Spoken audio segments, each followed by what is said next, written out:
देखिए बेटा, इन्होंने कल मुझसे पूछा कि हम स्टडी टैक्स देख रहे हैं ना, तो हमें क्वेश्चन समझने में प्रॉब्लम हो रही है। तो सबसे पहला काम तो आपको ये करना है कि 2 चैप्टर्स हो गए, उसका स्टडी चैप्टर के पूरे तमाम क्वेश्चन सॉल्व करने हैं। आपने खुद से देखें, सोल्यूशन दिया हुआ है, उस सोल्यूशन को छोड़ दें आप। वो सोल्यूशन उन्होंने जो है ना वो टी अकाउंट बना के, और वो फिर आप कंफ्यूज होंगे। आपको अपने तरीके से सॉल्व करना है और आंसर मैच कर लेना उनके, कि उनका जो आंसर है और हमारा जो आंसर है वो सेम है या नहीं। दूसरी चीज ये है कि इन्वेंट्री का चैप्टर आप स्टडी टैक्स से देखें, रिसीवेबल का चैप्टर स्टडी टैक्स से देखें, और फाइनेंशियल स्टेटमेंट का। मैंने जो है कल ये आपको, जब स्टडी टैक्स आप खोलेंगे ना, ये बहुत इंपॉर्टेंट है, तैयारी करना शुरू करेंगे। अभी तो आप जो क्लास में होता है और जो मेरे हैंडआउट आप सॉल्व कर रहे हैं वो आप स्टडी कर रहे हैं, अब आप प्रिपरेशन करेंगे। अब इसमें आपको क्या क्या देखना है, देखिए ये चैप्टर नंबर 1, 2, 3, 4, 5, सही। ये तो आप सारे देखें, इसमें जो जो है न्यूमेरिकल्स वगैरह कॉन्सेप्ट्स पढ़ें इसको, और फिर जो चीज़ आपकी समझ में ना आ रही हो वो आप लेके आ सकते हैं, सही। और इसके अलावा आप जो है 6 चैप्टर में जो जो कॉन्सेप्ट्स मैंने पढ़ा दिए हैं, ये अकाउंटिंग कन्वेंशन एंड कॉन्सेप्ट है, मैचिंग बेस पर रिलेशन बेस पर, उसे डिस्कस किया जा रहा होगा, उसको देखिएगा आप। इसके अलावा आप 11 चैप्टर देखें और 14 चैप्टर देखें। 14 चैप्टर के बारे में कल इन्होंने पूछा था मुझसे। 15 एक्रूअल एंड प्री पेमेंट से, प्री पेमेंट डेफर्ड एक्सपेंस को कहते हैं और डेफर्ड रेवेन्यू को कहते हैं, और एक्रूअल जो है ना वो एक्रूड एक्सपेंस और एक्रूड रेवेन्यू को कहते हैं, सही है। तो ये एडजस्टमेंट्स हैं। इसके अलावा ये 19 चैप्टर देखें आप। 19 चैप्टर में सोल प्रोप्राइटरशिप के जो है वो इनकम स्टेटमेंट बैलेंस शीट के बारे में बात हो रही है। और बस ये चैप्टर्स आप खोल के देखना शुरू कर दें, सही। अभी हम जो चैप्टर शुरू करेंगे ना, 10 चैप्टर पढ़ेंगे हम। कंट्रोल अकाउंट्स का ही पढ़ाना पड़ेगा, क्योंकि जो क्वेश्चन आ गया है उसकी बुनियाद पे मुझे कंट्रोल अकाउंट का ही क्वेश्चन पढ़ाना चाहिए, डेप्रिसिएशन नहीं पढ़ाना चाहिए। कंट्रोल अकाउंट एक ईजी जो है वो चैप्टर है। अभी हम उसको स्टार्ट करेंगे, लेकिन उसको स्टार्ट करने के लिए मैंने आपको हैंडआउट भेज दिया उसका, सही है, उसको आप देख लीजिएगा। अभी मैं आपको ना रिसीवेबल का एक न्यूमेरिकल सॉल्व करवा रहा हूँ स्टडी टैक्स से, और वो मैं इस वजह से सॉल्व करवा रहा हूँ ताकि आपको नजर आ जाए कि हाँ भाई स्टडी टैक्स में जो क्वेश्चंस दिए हुए हैं वो हम कर सकते हैं। पहली चीज तो ये है कि इन्होंने स्टडी टैक्स के अंदर, ये जो स्टडी टैक्स है, ये जो जहाँ से भी लिखा है वो ब्रिटिश पैटर्न पे अकाउंटिंग हुई हुई है इसमें। तो जो हमारे पास अमेरिकन और ब्रिटिश है ना, उसमें कुछ टर्मिनोलॉजीज का डिफरेंस है। जैसे इन्वेंट्री कहते हैं ना हम लोग, वो लोग स्टॉक कहते हैं ब्रिटिश वाले। इसके अलावा हम लोग अकाउंट्स रिसीवेबल कहते हैं ना, वो डेटर्स कहते हैं, डेटर्स। अभी हम कंट्रोल अकाउंट पढ़ेंगे तो वहां पर हम अकाउंट रिसीवेबल के सारे नाम देख लेंगे, तो वो डेटर्स कहते हैं। और अकाउंट्स पेबल को वो कहते हैं क्रेडिटर्स, सही। तो इस तरीके से कुछ टर्म्स का डिफरेंस है, जिसकी वजह से आपको ये लगेगा कि न्यूमेरिकल हम नहीं कर सकते, हालांकि ऐसी बात नहीं है। अभी मैं पूरा एक सवाल आपको सॉल्व करवाऊंगा। क्या पेज नंबर है भाई इसका? नॉन करंट एसिड आ गया, रिसेबल बाद में था ना नॉन करंट एसिड के, हाँ ये आ गया। ये रिसेबल का चैप्टर है, सही है। इसके अंदर बैड डेट्स वाला, इसमें हम एक क्वेश्चन उठा लेते हैं। क्वेश्चन एग्जाम्पल नंबर, हाँ एग्जाम्पल क्वेश्चन नंबर 2 में देख रहा हूं, सही है। इसके अलावा भी सारे क्वेश्चन इसी तरीके से होंगे। देखिए इसमें क्या बोल रहा है, 3 सालों का डाटा है, हम पूरा सॉल्व करेंगे इसको। इसके बाद आप एग्जाम्पल हो या प्रॉब्लम हो, कोई सा भी क्वेश्चन उसे उठाएं, पहले मुकम्मल तौर पे पढ़ें, सोल्यूशन को नहीं देखें आप। सोल्यूशन देखें इसने टी अकाउंट की फॉर्म में किया हुआ है, आप अपने तरीके से सॉल्व करें इसको। जो आपका तरीका है कि आप क्या करते हैं, अकाउंट्स बनाते हैं, कंपटीशन बनाते हैं, एंट्री बनाकर बैलेंस शीट। तो दिसंबर 31 उन्होंने सारी चीजें सिर्फ अकाउंट में लिखी हुई है। हम अकाउंट बना सकते हैं ना, उन्होंने डायरेक्ट अकाउंट में लिखा है, कंपटीशन गायब, सब कुछ चीजें उन्होंने उसी अकाउंट के अंदर कैलकुलेशन कर दी। शॉर्टकट्स हैं सारे ये। तो ये शॉर्टकट मतलब कि कुछ समझ में नहीं आएगा ऐसे स्टूडेंट को जिसने फर्स्ट टाइम बैड डेट्स पढ़ा है इनके सोल्यूशन से। दिसंबर 31, 2001 में पारोनामा लिमिटेड है डेटर। अब देखिए ये इन्होंने कब की डेट बताई, पीरियड के लास्ट की डेट है ना, दिसंबर 31, 2001 एज्यूम कर लें। डेटर्स का बैलेंस 10,000 है। डेटर मतलब अकाउंट्स रिसीवेबल को कहते हैं। From past experience it estimated that 3% of these debtor were likely never to pay their debts. Likely भी लिख रहे हैं, never to pay their debts हो गया। बहरहाल इंग्लिश बड़ी जबरदस्त है। And it is therefore wish to make a general doubtful debt provision against this amount। यानी कि इन्होंने पुराना अलाउंस ऑफ डेटर्स का कोई बैलेंस हमें नहीं दिया। फर्स्ट टाइम बैड डेट समझ जाओ, ये एस्टिमेट कर रहे हैं 10,000 का रिसीवेबल है, 3% इनका बैड डेट्स का रेट है। अब 10,000 पे 3% लगा देंगे आप डायरेक्ट, कितना आएगा 300। बैलेंस शीट अप्रोच है, इनकम स्टेटमेंट अप्रोच है, बैलेंस शीट अप्रोच है, सही है। 3% लगाने के बाद प्रीवियस क्रेडिट बैलेंस या डेबिट बैलेंस जो अलाउंस ऑफ बैड डेट्स का होता है वो एड या लेस करते हैं ना, वो नहीं है, क्योंकि आगे जो डाटा आ रहा है ना नीचे देखिए ड्यूरिंग 2002, ये दूसरा ईयर आ गया। इसका मतलब है ऊपर कोई बात नहीं कर रहा अलाउंस ऑफ डाउटफुल डेट्स की, अलाउंस ऑफ बैड डेट्स की, तो उसका कोई बैलेंस नहीं है, तो कुछ एड या लेस नहीं होगा। तो इसको हम कैसे सॉल्व करेंगे? हम सबसे पहले जाएंगे जर्नल में तो हम एडजस्टमेंट ही बनाएंगे। कंप्यूटेशन जर्नल लेजर में अगर हम देखें तो हमारे पास एक अकाउंट रिसीवेबल का अकाउंट मौजूद है, उसका बैलेंस उसने दे दिया हमें, एंडिंग बैलेंस फाइनल। तो उसको अगर मैं बनाऊं तो 2001 एज्यूम कर लेते हैं इसको, सही।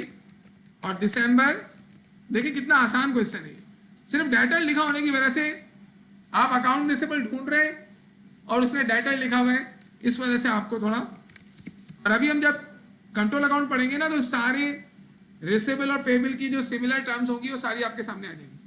बैलेंस बीडी 10,000, यही इसका एंडिंग बैलेंस है 10,000।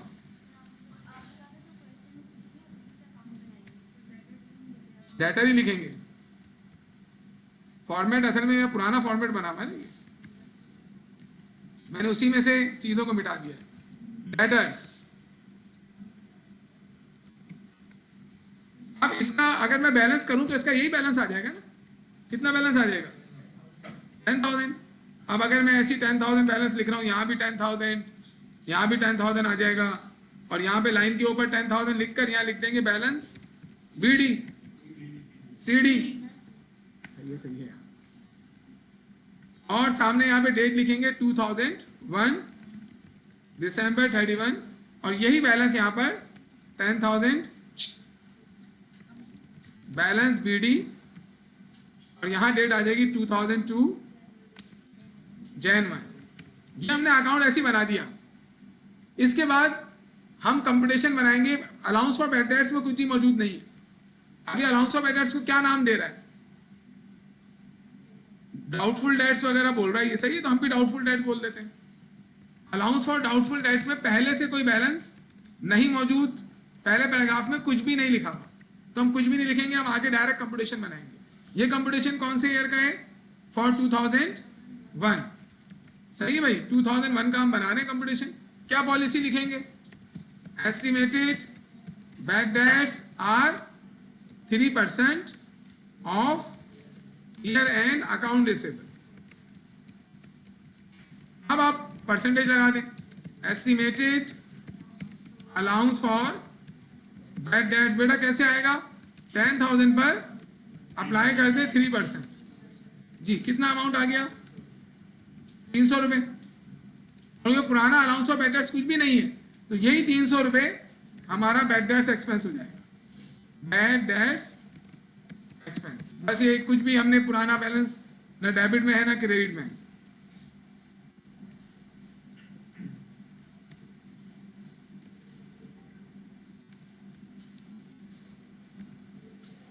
जी अब आप इधर एंट्री बनाएंगे ना जर्नल में, कब की एंट्री बना रहे हैं 2001 की। कब की 2001 की एंट्री बना रहे हैं आप, दिसंबर 31। एक ही एंट्री बन रही है, और क्या एंट्री बनेगी, एडजस्टिंग एंट्री है, बैड डेट्स एक्सपेंस डेबिट, नहीं बैड डेट्स नहीं, डाउटफुल डेट्स एक्सपेंस डेबिट और allowance for doubtful debts credit. देखिए सेरी टैक्स इन्होंने रिवाइज किया है ना, तो इसमें से न्यूमेरिकल्स आने की उम्मीद है, इसी वजह से आप इसके न्यूमेरिकल्स सॉल्व करें लाजमी। इस सेरी टैक्स को हैंडआउट के बाद इस सेरी टैक्स को आप फोकस करें पास्ट पेपर के साथ साथ।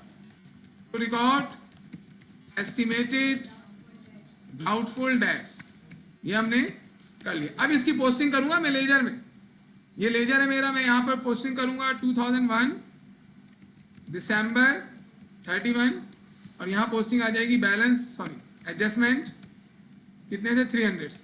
यही इसका फाइनल बैलेंस हो जाएगा, क्यों, क्योंकि मजीद कुछ है ही नहीं, तो आप इसको बैलेंस कर लें 300, यहाँ भी आ जाएगा, यहाँ भी आ जाएगा, और यहाँ लाइन के ऊपर लिखकर यहाँ लिख देंगे बैलेंस सीडी, और यहाँ डेट आ जाएगी 2001 दिसंबर 31 और यही बैलेंस यहाँ पे ट्रांसफर होगा 2002 जैन 1 और यहाँ आ जाएगा बैलेंस बीडी। आज हम न्यू टॉपिक पढ़ेंगे, ये भी क्वेश्चन सॉल्व हो जाएगा जल्दी से।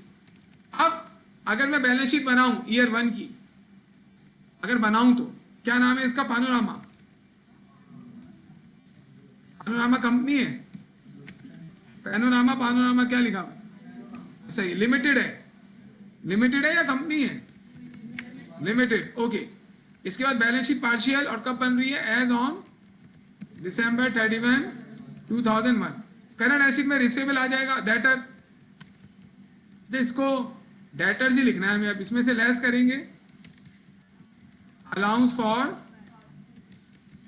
डाउटफुल डेट्स, और रिसीवेबल कितना था हमारा? Debtors 10,000, allowance for doubtful debt 300, less करके ये हमारी नेट रियलाइजेबल वैल्यू आ गई। देखिए ये वैसी हुआ ना। अब हम देखते हैं उसके सोल्यूशन में, लेकिन उससे पहले जरा एक आध तब्दीली करनी पड़ेगी। हमने यहाँ पर जो है वो बैड डेट्स लिख दिया हर जगह, इसको हम चेंज करके क्या लिखेंगे? Doubtful debts.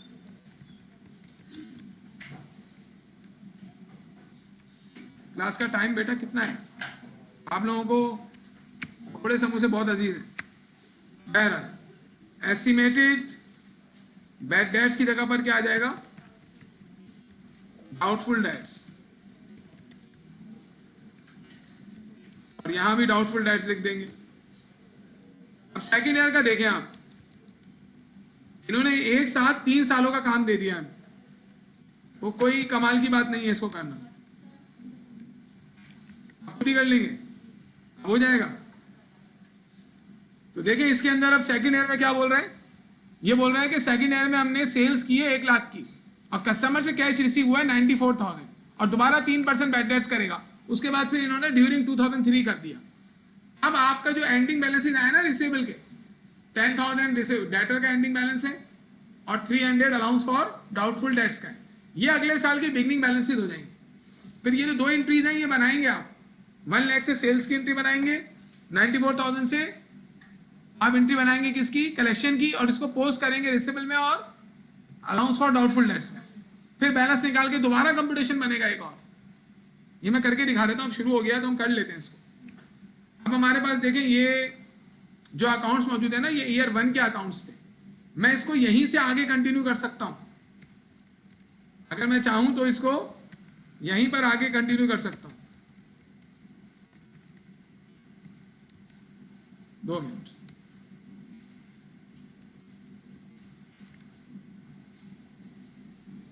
अब मैं अगले ईयर का अकाउंट इधर ही आगे बना सकता हूं। कैसे? जितनी भी सेल वगैरह होगी इसी के नीचे पोस्ट कर दूंगा, या मैं अलग से भी अकाउंट बना सकता हूं। अब क्या चाह रहे हैं? मैं अलग से अकाउंट बनाऊं, तो फिर हम नीचे दोबारा से रिसीवेबल का अकाउंट क्या करेंगे? प्रोड्यूस करेंगे। और ये हमने ईयर 1 के लिए बनाया डेटर का अकाउंट, अब दोबारा डेटर का अकाउंट भी बनेगा और अलाउंस फॉर बैड डेट्स का भी अकाउंट बनेगा। ये दोबारा बना रहे हैं। अभी हम बना रहे हैं 2002 के लिए, तो हम यहाँ देखें क्या लिखेंगे? हम यहाँ लिखेंगे 2002 जैन 1 को इसका बैलेंस मौजूद था 10,000, और बाकी ये बैलेंसेस मैं हटा दूंगा क्योंकि अभी तो इसमें पोस्टिंग्स होंगी 2002 की। इसके अलावा अलाउंस फॉर डाउटफुल डेट्स का भी मैं यहाँ बैलेंस लिखूंगा कि 2002 जैन 1 को इसका बैलेंस मौजूद था, बैलेंस बीडी क्रेडिट में कितना मौजूद था? 300 रुपये। इसके अलावा मैं ये बेटा ये पेन टिक टिक ना करें प्लीज, ये हमारे बैलेंसेस आ गए। सही है, तो ये 2002 की बिगनिंग सिचुएशन है। अब इन्होंने हमें क्या बताया है कि 2002 में पहले तो सेल हुई है 1 लाख की क्रेडिट पे, तो आप इसमें जर्नल में जाएंगे और यहाँ डेट लिखेंगे 2002 जैन 1 टू दिसंबर 31 जी। क्या इसमें पहली एंट्री क्या बनाई इन्होंने? सेल्स की है। कितने की सेल्स की है बताइए? कितने की सेल्स की है? 1 लाख रुपए की इन्होंने सेल्स की है, और फिर उसमें से 94,000 कस्टमर से कलेक्ट भी कर लिए। 1 लाख की सेल की क्या एंट्री बनेगी? Account receivable debit sales credit entry बनती है ना, तो हम अकाउंट रिसीवेबल को डेबिट करने के बजाय यहाँ पर डेटर को डेबिट करेंगे। डेटर्स डेबिट और सेल्स क्रेडिट, सेल्स क्रेडिट हो जाएगी हमारी। वही है, डेटा की जगह पे जो है रिसीवेबल की जगह पे डेटा लिख रहे हैं, टू रिकॉर्ड क्रेडिट सेल्स। अब इसकी जो है आप अगली एंट्री बनाए, कितने से हमने सेल किए, 1 लाख रुपए। उसी जर्नल के अंदर आप सारा काम कर देंगे। ये जर्नल अगर आप ना भी बनाएं तो लेजर में डायरेक्ट पोस्टिंग भी कर सकते हैं आप। दूसरी एंट्री इसमें बनेगी क्या, कैश डेबिट और डेटर क्रेडिट, सही है। और ये कितने से आ जाएगा, 94,000। हाँ, पहली एंट्री में क्या कर सकते थे, नहीं ना, अलग है ना। टू रिकॉर्ड कैश कलेक्शन अलग ट्रांजेक्शन है, उसकी अलग एंट्री बनेगी। टू रिकॉर्ड कैश कलेक्शन है, हर ट्रांजेक्शन की अपनी अलग अलग एंट्री बनती है। कंपाउंड एंट्री हर जगह पे नहीं करते हैं, आपको अलग अलग बनानी है, अलग अलग मार्क्स होंगे उसके। अब ये दोनों एंट्रीज पोस्ट करेंगे। इसमें डेटर ही डेटर आ रहा है, अलाउंस और डाउटफुल डेट्स की कोई कहानी नहीं है। Debtor debit 1 lakh, debtor credit 94,000। तो आप जाएंगे लेजर में और डेटर कोड, अब यहाँ डेट क्या चलेगी, 2002 Jan 1 to December 31, या और वहां भी ऐसी डेट डलेगी, 2002 Jan 1 to December 31। अब ये डेट लिखकर आप एंट्री पोस्ट करेंगे कि 2002 की एंट्री नंबर 1 में मैंने डेटर को क्या किया, बल्कि एंट्री नंबर 2 में क्रेडिट हुआ है और 1 में क्या हुआ है, डेबिट। तो 1 में मैंने डेबिट किया इसको 1 लाख से और सामने क्या आ गया, सेल्स। और इसके अलावा 2 में मैंने क्रेडिट किया है कितने से, 94,000 से, और सामने क्या आ जाएगा, कैश। अब इसको बैलेंस कर लेंगे। बैलेंस करेंगे तो फूटिंग करनी पड़ेगी। डेबिट की फूटिंग क्या आएगी, डेबिट की फूटिंग 1,10,000, और ये बड़ा अमाउंट है तो आप दोनों जगह पे लिख लें। वही अब इसका बैलेंस निकाल लेंगे आप, ओरल भी निकल सकता था ये। अब आप क्या करें, इसमें से इसको लेस करें, एंडिंग बैलेंस आ जाएगा रिसीवेबल का। क्या बैलेंस आ गया, 16,000। दिस इज बैलेंस CD, इसी पर परसेंटेज लगेगी, यहाँ 31 लिख लें, और यही बैलेंस अगले साल का 2003 का बिगनिंग हो जाएगा। 2003 Jan 1 लिखकर ये बैलेंस वीडियो हो गया, और यहाँ पे आप लिख देंगे 16,000। अब परसेंटेज 60,000 पे लगाएंगे। अलाउंस फॉर डाउटफुल डेट्स के अंदर कोई पोस्टिंग नहीं हो रही। क्यों नहीं हो रही, क्योंकि एंट्री के अंदर जो आपने 2 एंट्रीज बनाई है इसमें अलाउंस फॉर डाउटफुल डेट्स नहीं है। अब आप अपना कंप्यूटेशन बनाएंगे, दूसरा कंप्यूटेशन। देखिए जो ऊपर मैंने कंप्यूटेशन बनाया है 2001 के लिए, अब मैं 2002 के लिए कंप्यूटेशन बनाऊँ। 2002 के लिए कंप्यूटेशन बनाने के लिए मैं क्या करूंगा, मैं यहाँ लिखूंगा पहले पॉलिसी। पॉलिसी हमारी वही है, पॉलिसी में कोई चेंज नहीं। अब हम लोग यहाँ पर चेंजेस करेंगे कि हमारा एंडिंग रिसीवेबल कितना है, 16,000। डाउट जो डेटर है वो 16,000 है। अच्छा, यहाँ पर भी चेंजेस होनी चाहिए। यहाँ पर ये अकाउंट रिसीवेबल की जगह पे आपको क्या लिखना चाहिए, डेटर। सही है, डेटर जो है वैसा लिखेंगे। अब कितना है बेटा, 16 का 3%। अब इसका 3% कंप्यूट करें, कितना आ रहा है, 16,000 का 3% हम निकाल लेंगे तो ये 480 आ गया। अब क्योंकि पुराना अलाउंस ऑफ एडेट्स आपके पास मौजूद है, सही है, कितना मौजूद है बेटा, 300 क्रेडिट, तो ये इसमें से माइनस कर लेंगे। Less credit balance in allowance for doubtful debts before adjustment. आपने ये किया, अब इसको इधर से ले आकर माइनस कर दें।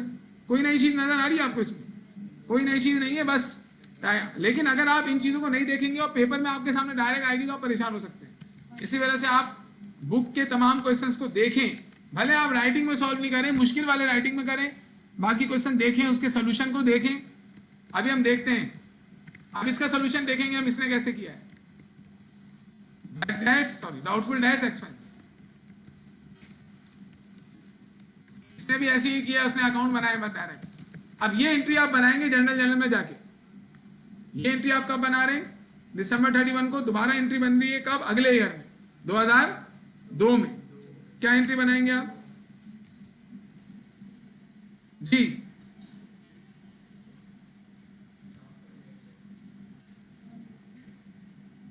कितने से, 180 से बनाएंगे आप 2002 की। अब ये एंट्री बनने के बाद इसको यहाँ पोस्ट करेंगे लेजर में। लेजर में ले जाकर आप यहाँ डेट लिखेंगे दिसंबर 31, और दिसंबर 31 को आपने पोस्ट कर दिया इसको। दिसंबर 31 को पोस्ट कर देंगे कितने से, 180 से। अब इसको बैलेंस कर लेंगे, एडजस्टमेंट बैलेंस करेंगे तो कितना बैलेंस आएगा, 480 ही इसका एंडिंग बैलेंस होगा। अभी बैलेंस शीट में चला जाएगा। अब देखें इन्होंने क्या किया है, ये बैलेंस सीडी हो जाएगा, बाकी आपको समझ में आ गया होगा कि अब इसका एंडिंग बैलेंस 480 आ चुका है। अब मैं आपको सोल्यूशन दिखा देता हूँ, इसके आगे फिर आप खुद कर लीजिएगा। बैलेंस बीडी, अब देखिए इन्होंने क्या किया सोल्यूशन, इन्होंने पहले साल डेटर का अकाउंट बनाया, एंडिंग बैलेंस 10,000 दिखाया, और फिर इन्होंने बैड डेट्स एस्टिमेट किया 10,000 पे 3% लगाकर, एंट्री बनी बैड डेट एक्सपेंस डेबिट और provision for doubtful debts credit. Provision for doubtful debts मतलब अलाउंस फॉर डाउटफुल डेट्स।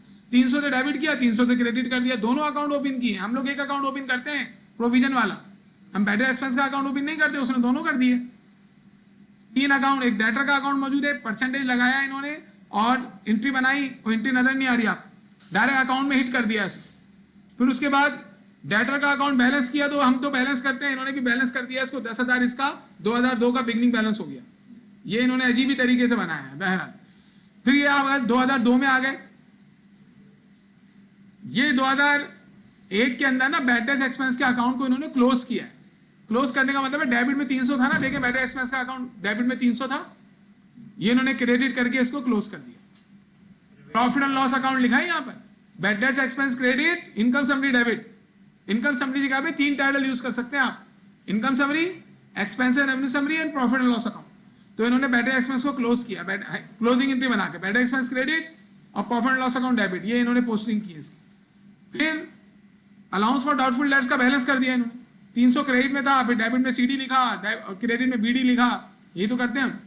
लेकिन इनका जो पैटर्न है, इन्होंने अकाउंट फॉर्म बनाने के बजाय ये एक्सेल की जो है कॉपी की हुई है इन्होंने शीट। थोड़ा सा इनको अपनी इंप्रूवमेंट की जरूरत है, प्रेजेंटेशन में इंप्रूवमेंट की जरूरत है। और ये बैलेंस शीट बना दी, ये बैलेंस शीट कितनी प्यारी बनाई है, 10,000 में 300 लेस किया, 9,700 ये हमने पीछे किया था। अब ये आ गया 2002 में। 2002 में देखिए इन्होंने 1 लाख की पोस्टिंग की डेबिट में, 94 की क्रेडिट में, 16,000 का बैलेंस आ गया सीडी और बीडी। अब इन्होंने बोला 16,000 में 3% लगाएंगे, 480 आया, 480 में से पुराना 300 लेस कर लो, 180 आ गया, 180 से बैड डेट एक्सपेंस डेबिट किया और अलाउंस ऑफ बैड डेट 180 से क्रेडिट किया, 480 बैलेंस आ गया सीडी बीडी, वही यही सही है। लेकिन अगर कोई बंदा कोई मतलब स्टूडेंट शुरू में देखे इसको तो वो बोलेगा पता नहीं क्या है। वो हम जो करते हैं वो बिल्कुल पैटर्न, एंट्री बन रही है, लेजर बन रहा है, फिर इसके बाद कंप्यूटेशन बन रहा है, नई कंप्यूटेशन शो कर रहे हैं प्रॉपर, नई एंट्रीज शो कर रहे हैं, डायरेक्ट अकाउंट बना रहे हैं, जिसकी वजह से स्टूडेंट परेशानी का शिकार हो सकता है। तो आप अपने तरीके से सॉल्व करें और इसके आंसर को मैच कर लें। जी हम लोग जो करते हैं वही फॉर्मल तरीका होता है। मैं जो आपको बता रहा हूं this is the best and formal method. अब अगर कोई बंदा शॉर्टकट करना चाहे तो उसका भी तरीका है कि अकाउंट में डाल दे सब कुछ। अब अकाउंट में सब कुछ डाल देगा तो हर कोई इसको एक्सेप्ट नहीं करता, आपको प्रॉपर हर चीज कैलकुलेट करके दिखानी है। समझ में आ गया ना आपकी बात, जो हमने बताई आपको कि अब आप किस तरीके से इसको करेंगे। अब आप हर चैप्टर जो मैंने बताए हैं, सही है, ये वीडियो में रिकॉर्ड हुआ भाई, ये हर चैप्टर जो मैंने बताया कि ये चैप्टर जो है आपको देखना है, उसको आप देखना शुरू कर दें, उसके क्वेश्चन सॉल्व करना शुरू कर दें। पहले हैंड आउट वाले करें, फिर इसके करें। क्वेश्चन फंसेंगे, जो फंसेंगे आओ मेरे पास लेके आ जाए, फिर आप लेके आएंगे तो मुझे मालूम चल जाएगा हाँ भाई तो इधर स्टूडेंट को प्रॉब्लम हो रही है, फिर मैं उस लिहाज से आपको आपकी हेल्प करूंगा कि ये तरीके करो, इस तरीके से काम करो। लेकिन अगर आप देखेंगे नहीं ना तो वो बहुत प्रॉब्लम का शिकार होंगे आप। इस वजह से काइंडली आप इन चीज़ों को देखिए। सही, अब हम शुरू करते हैं अपना नया topic, that is control account. और ये बहुत आसान टॉपिक है और मैंने इस वजह से उठाया है ताकि तुम लोगों को थोड़ा प्रैक्टिस का टाइम मिल जाए, और फिर उसके बाद मैं थोड़ा मुश्किल टॉपिक की तरफ जाऊंगा। मुश्किल नहीं है, बड़ा टॉपिक है वो, फिर उसकी तरफ जाएंगे।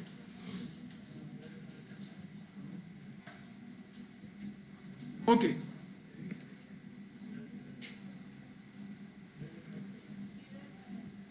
Correction of error, correction of error तो हम एंड में पढ़ेंगे।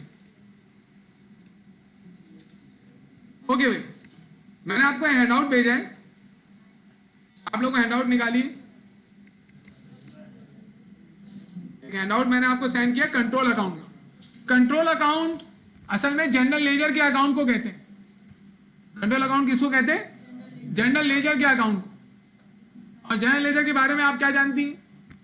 ये जानती हैं कि जनरल लेजर में हर चीज का एक ही अकाउंट होता है, जबकि सब्सिडियरी लेजर में एक ही चीज के एक से ज्यादा अकाउंट्स हो सकते हैं।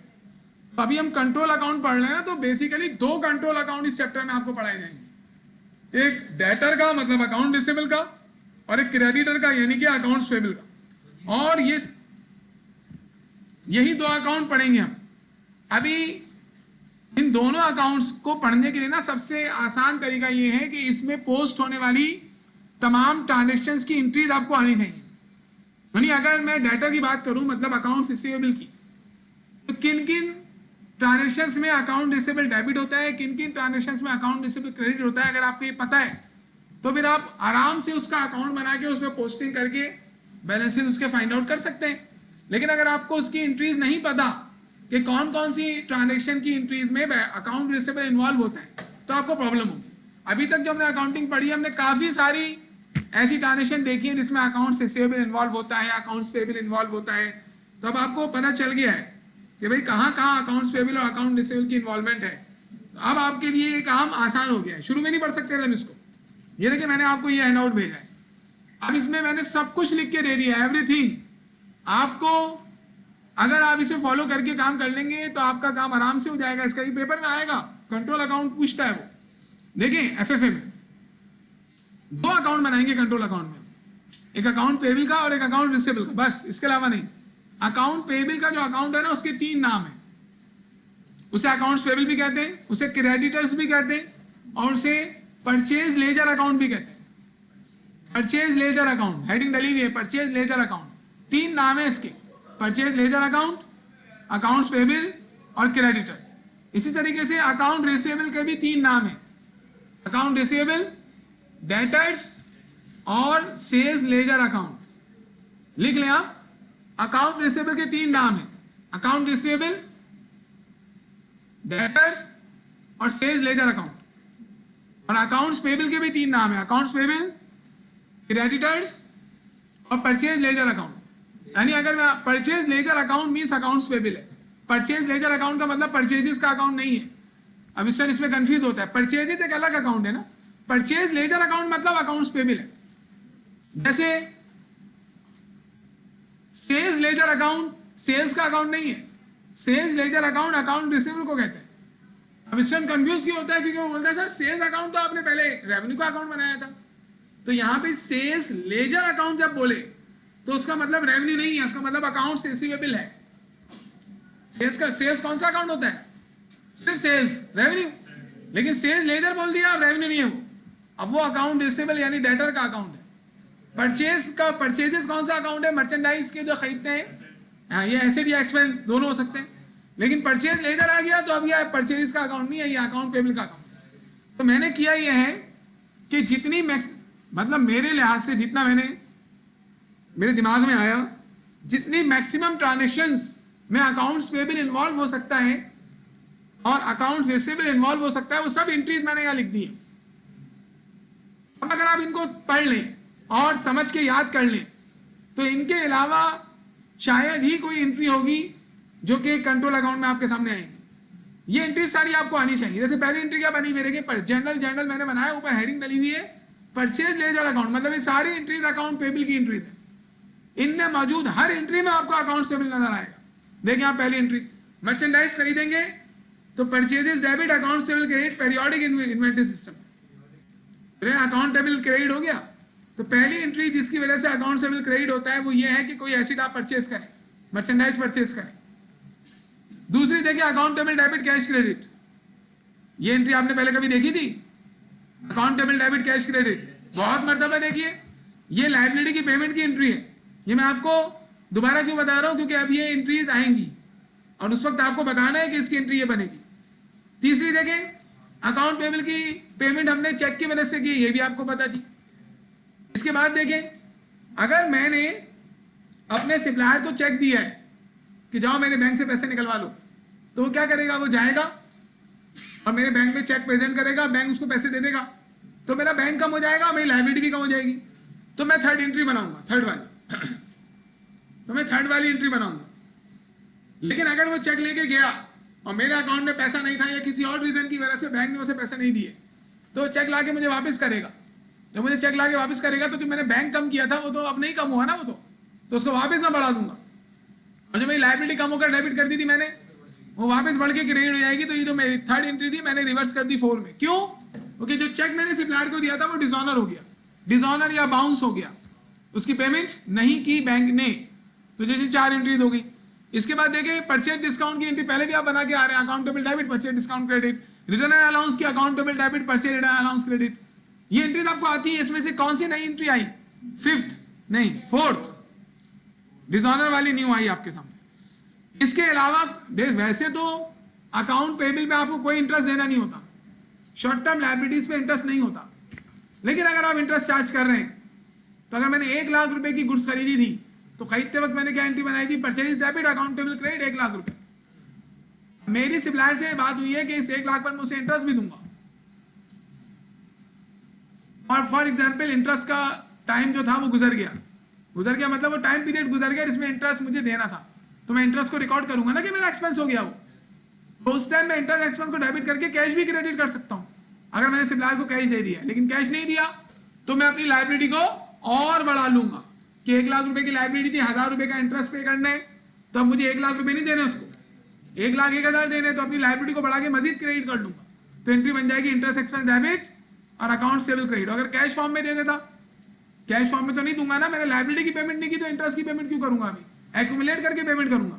इसी वजह से अगर इंटरेस्ट एग्रू हो जाए तो इंटरेस्ट एक्सपेंस डेबिट अकाउंट सेबल क्रेडिट। तो एक नई एक और चीज मालूम चल गया, 2 न्यू ट्रांजेक्शन पता चली आपको, एक डिसऑनर वाली उसमें वापस लायबिलिटी बढ़ा के बैंक को वापस बढ़ा लेंगे, बैंक डेबिट अकाउंटेबल क्रेडिट, और एक इंटरेस्ट वाली। अब 8 ट्रांजेक्शन भी आपके लिए न्यू है। ये सेट ऑफ की ट्रांजेक्शन है। सेट ऑफ में क्या होता है? मुझे सप्लायर को 1000 रुपए देने, मुझे सप्लायर को 1 लाख रुपए देने, उसने मुझे गुड्स बेची है, वो मेरा कस्टमर भी है, तो मुझे उससे 60,000 रुपए लेने भी है। सुन रहे आप? वो मेरा कस्टमर भी है, वो मेरा सप्लायर भी है। मैं उससे कुछ खरीदता हूं और दूसरी अपनी प्रोडक्ट उसको बेचता हूं। तो मुझे उससे 1 लाख रुपए पे करने थे मुझे उसे, और उसे लेने कितने थे? अब मैं क्या करूंगा? बोलूंगा क्या यार 1 लाख रुपए दूं फिर 60,000 रुपए लूं, एक काम करता हूं 40,000 रुपए तुम्हें दे देता हूं। उसके लिए आपको अकाउंट पेबल और अकाउंट रिसीवेबल को सेट ऑफ करना पड़ेगा।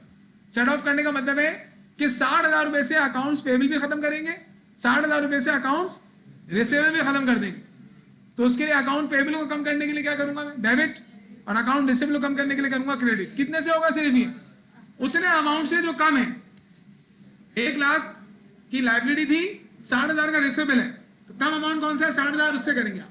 लेकिन अगर मुझे 1 लाख पे करने होते और 1,50,000 लेने होते तो फिर 1 लाख से ही एंट्री बनती। सेट ऑफ की एंट्री कम वाले अमाउंट से बनेगी, बाकी अमाउंट जो बचेगा या तो हम फिर देना होगा या फिर लेना होगा। तो इस एंट्री में ये फिक्स एंट्री है, हमेशा ऐसी होगा, सारी एंट्रीज फिक्स हैं। आंधी या तूफान आई, एंट्री हिलेंगी नहीं, बस आप इन्हें समझ के याद कर ले। देखिए ना, जब सेट ऑफ होगा तो मेरी लायबिलिटी भी कम होगी, मेरा रिसीवेबल भी कम होगा। तो लायबिलिटी कम होने पे डेबिट होगी, रिसीवेबल कम होने पे क्रेडिट होगा। किसमें? 5 में डिस्काउंट दिया है ना उसको। जब डिस्काउंट सप्लायर ने हमें डिस्काउंट दिया तो हमारी लायबिलिटी कम हो जाएगी। ये तो एंट्री पहले पढ़ चुके हैं हम। डिस्काउंट अवेल करते हैं तो हमारी लायबिलिटी कम होती है, और हमारी मर्चेंडाइज की वैल्यू को कम करने के लिए हम परचेज डिस्काउंट को क्रेडिट करते हैं, और वो परचेज डिस्काउंट जाके परचेज में से माइनस हो जाता है बाद में इनकम स्टेटमेंट में। पीछे हमने पढ़ा था ना। इसके अलावा और कोई एंट्री नहीं है, ये मैंने बता दिया आपको। कितनी एंट्री नहीं है? 8। और एंट्री भी आ सकती है, लेकिन ये मैंने मैक्सिमम अभी आपको बता दी है। अब ये एंट्रीज आपको आनी चाहिए। मैं आपसे पूछूं ये वाली एंट्री बताओ, ये वाली एंट्री बताओ, तो एंट्री क्या करना है? कुछ भी नहीं करना है। अकाउंट बनाना है, बिगनिंग बैलेंस डाल ले, क्रेडिट में आएगा ना अकाउंट पेबल का बिगनिंग बैलेंस, और ये सारी ट्रांजेक्शंस की एंट्रीज बना के उसमें पोस्ट कर देनी है, और पोस्ट करके अकाउंट का बैलेंस निकाल लेना। हो गया कंट्रोल अकाउंट। इसमें एक चीज, इसमें इजाफी चीजें भी हैं, वो मैं आपको बताऊंगा, लेकिन यही आसान तरीका है। कि आपको अकाउंट बनाना है यार, रिसीवेबल का अकाउंट बनाना है, रिसीवेबल का, पेबल का अकाउंट, टेबल का अकाउंट बनाने के लिए सारी एंट्रीज अगर आपको पता है तो जो डेबिट में जानी है उसको डेबिट में पोस्ट कर दो, तो क्रेडिट में जानी है उसको क्रेडिट में पोस्ट कर दो, अकाउंट को बैलेंस कर लो, जैसे जनरल लेजर में अकाउंट बनाते थे हम। लेकिन इसको स्पेसिफिकली अलग से क्यों बढ़ाया जा रहा है? कंट्रोल अकाउंट में तो और भी अकाउंट बढ़ा सकते थे वो। अकाउंट पेबल अकाउंट रिसीवेबल को अलग से क्यों बढ़ा रहे हैं? क्योंकि ये मेजर अकाउंट्स है बेटा। जब आप जॉब करेंगे ना तो शुरू में आपकी हो सकता है जॉब हो ही कौन सी, अकाउंट पेबल एग्जीक्यूटिव। आप सिर्फ अकाउंट पेबल को देखेंगे, उसमें अकाउंट रिसीवेबल एग्जीक्यूटिव, उसमें सिर्फ अकाउंट रिसीवेबल को देखेंगे आप। तो इसका जो कंट्रोल अकाउंट है बड़ी अहमियत का हामिल होता है। वजह यह है कि अकाउंट पेबल का जो अकाउंट होगा ना कंट्रोल, उसके सब्सिडी लेजर भी होते हैं तमाम सप्लायर के अलग अलग। अकाउंट रिसीवेबल का कंट्रोल अकाउंट होता है, उसके भी सब्सिडी लेजर होते हैं तमाम कस्टमर के अलग अलग। तो अगर आपको अकाउंट पेबल की जॉब मिली है तो आपको सारे सप्लायर के मैटर्स देखने पड़ेंगे, उसके सारे अकाउंट्स पता होने चाहिए। तो अगर आपको पता ही नहीं है कि सप्लायर का अकाउंट पेबल डेबिट कब होता है, क्रेडिट कब होता है, तो फिर आप किस तरीके से वो जॉब करेंगे? इसी वजह से अलग से इसको जोर देने के लिए अलग से पढ़ाया जाता है। अभी आ जाए, अब ये सारी एंट्रीज रिसीवेबल की है, ये है सेल्स लेजर अकाउंट की एंट्रीज। पहले देखें, बचपन से पढ़ते हुए आ रहे हैं आप ये entry, account receivable debit sales credit, अभी भी आप लोगों ने किया है ये रिसीवेबल में। बचपन किसको कहते हैं? जब आपने कोई चीज शुरू की है तो वो आपका बचपन है, सही है। अभी जब आप ऐसे में क्वालिफाई करेंगे तो फिर आप इसके 55 में हो। मैं दूसरी एंट्री देखेंगे, cash debit account receivable credit, ये एंट्री आपने फर्स्ट टाइम देखी है। देखिए अभी जो है ना ये वाला जो अभी स्टेप चल रहा है ये ज्यादा इंपॉर्टेंट है। फिर क्वेश्चन करते वक्त ना एंट्री आपको बता, अगर आप एंट्री नहीं बता पाए मुझे तो फायदा नहीं होगा कुछ, इस वजह से एंट्री को गौर से देख लें। अभी एक टॉपिक पढ़ेंगे हम 3-4 टॉपिक के बाद, बैंक रिकंसिलिएशन स्टेटमेंट।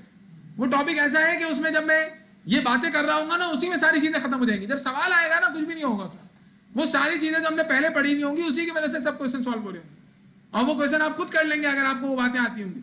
इसी तरीके से कंट्रोल अकाउंट में ये एंट्रीज इंपॉर्टेंट है। अब स्टूडेंट क्या करता है, वो कंट्रोल अकाउंट बनाने की कोशिश करता है। जैसे लास्ट टाइम एक स्टूडेंट मेरे पास आया था, वो एडजस्टमेंट के हैंडआउट की प्रैक्टिस कर रहा है और एडजस्टमेंट नहीं आती उसको, और मुझे बोल रहा है मुझे समझ में नहीं आ रही मैं कैसे एडजस्टमेंट बनाऊंगा। तो भाई पहले एडजस्टमेंट तो पढ़ लो, कोई भी है XYZ, बात की इंपॉर्टेंस होती है, बंदे को छोड़े आप।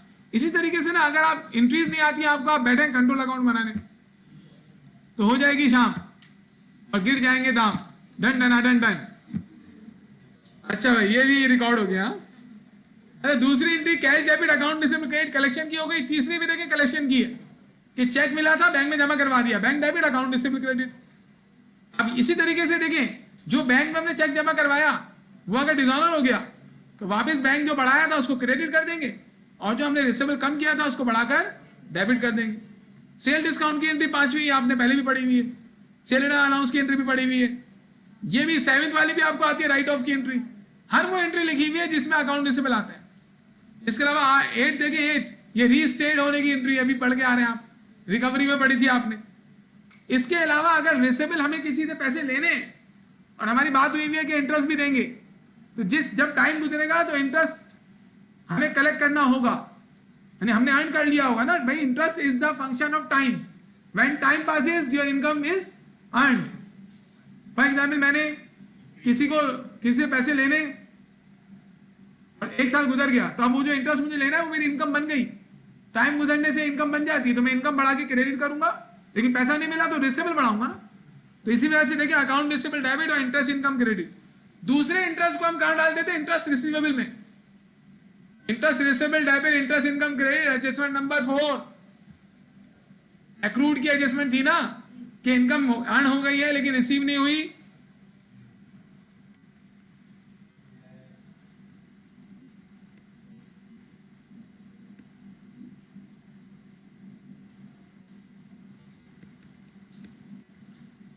तो इनकम को बढ़ा के क्रेडिट करो और रिसीवेबल को बढ़ा के डेबिट करो। एडजस्टमेंट याद है आपको? हम बनाते थे rent receivable debit, rent income credit, commission receivable debit, commission income credit, ये वही तो है। Account receivable debit, interest income credit, ये कब बनेगी? जब हमने इंटरेस्ट अर्न कर लिया लेकिन अभी रिसीव नहीं हुआ, तो वो किस में ऐड हो जाएगा? रिसीवेबल के अंदर ही ऐड हो जाएगा। और जब रिसीवेबल की अल्टीमेट कलेक्शन करने जाएंगे तो सारा कैश डेबिट करेंगे और अकाउंट रिसीवेबल को क्रेडिट कर देंगे। ये पूछिए।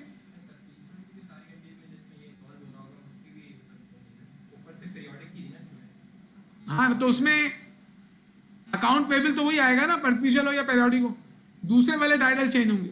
इसी वजह से हमें इसमें टेंशन लेने की जरूरत नहीं है। यानी ये पूछ रहे हैं क्या ये जो एंट्रीज आपने बनाई है सारी पेरियोडिक के लिहाज से बनाई थी, ये वाली परचेस अकाउंट पेबल वाली, हम तो अकाउंट टेबल पढ़ रहे हैं ना। ओके, इसके अलावा देखें और कौन सी एंट्री है, ये सेट ऑफ वाली। सेट ऑफ की देखें यही एंट्री बनी है जो पहले बनी थी, account payable debit, account payable debit, account receivable credit. यही 10th एंट्री देखें पीछे हमने यही बनाई थी।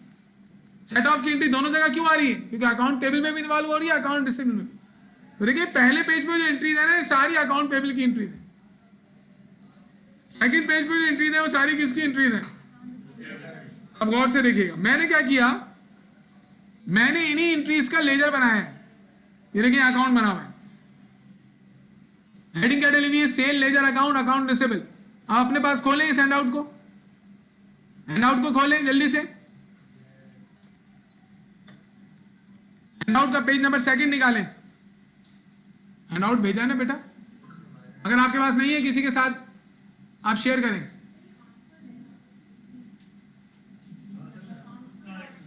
हाँ कुछ हार्मफुल नहीं है, आप खोल लें। ये थोड़ी अंदर से हाथ आएगा पकड़ लेगा गला। चले बेटा, नो वायरस।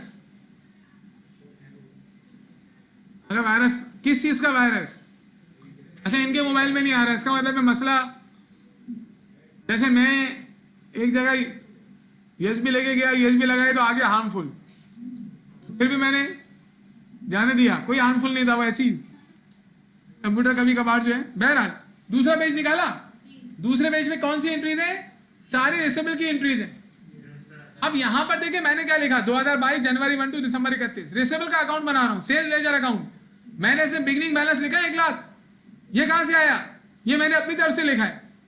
1 लाख रुपए का बिगनिंग बैलेंस मैंने अपनी तरफ से लिखा है, तो परेशान होने की जरूरत नहीं है। अब आप आए, क्या बात नहीं है बेटा, रिसीवेबल का 1 लाख बैलेंस, क्या बात, सवाल पूछ रहे हैं, बोले क्या बोल रहे हैं आप बेटा, 1 लाख रुपए का जो बिगनिंग बैलेंस है मैंने अपनी तरफ से लिखा है, ये बोल रहा हूं मैं, क्या बात है, क्या मतलब। आगे आए, अब आप आए, मैंने इनसे कहा मैंने 1 लाख का बिगनिंग बैलेंस लिखा है अपनी तरफ से, बोल रहे हैं क्या बोल रहे हैं आप, वही ना, मतलब क्या बोल रहे हैं आप, मतलब यही हुआ ना, क्या बोल रहे हैं आप।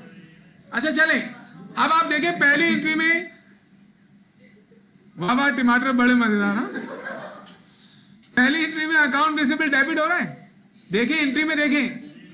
अब आप जाएं अपने लेजर में, देखिए मैंने अकाउंट रिसीवेबल को 8 लाख से डेबिट कर दिया, और रीजन क्या लिखा है, क्रेडिट सेल।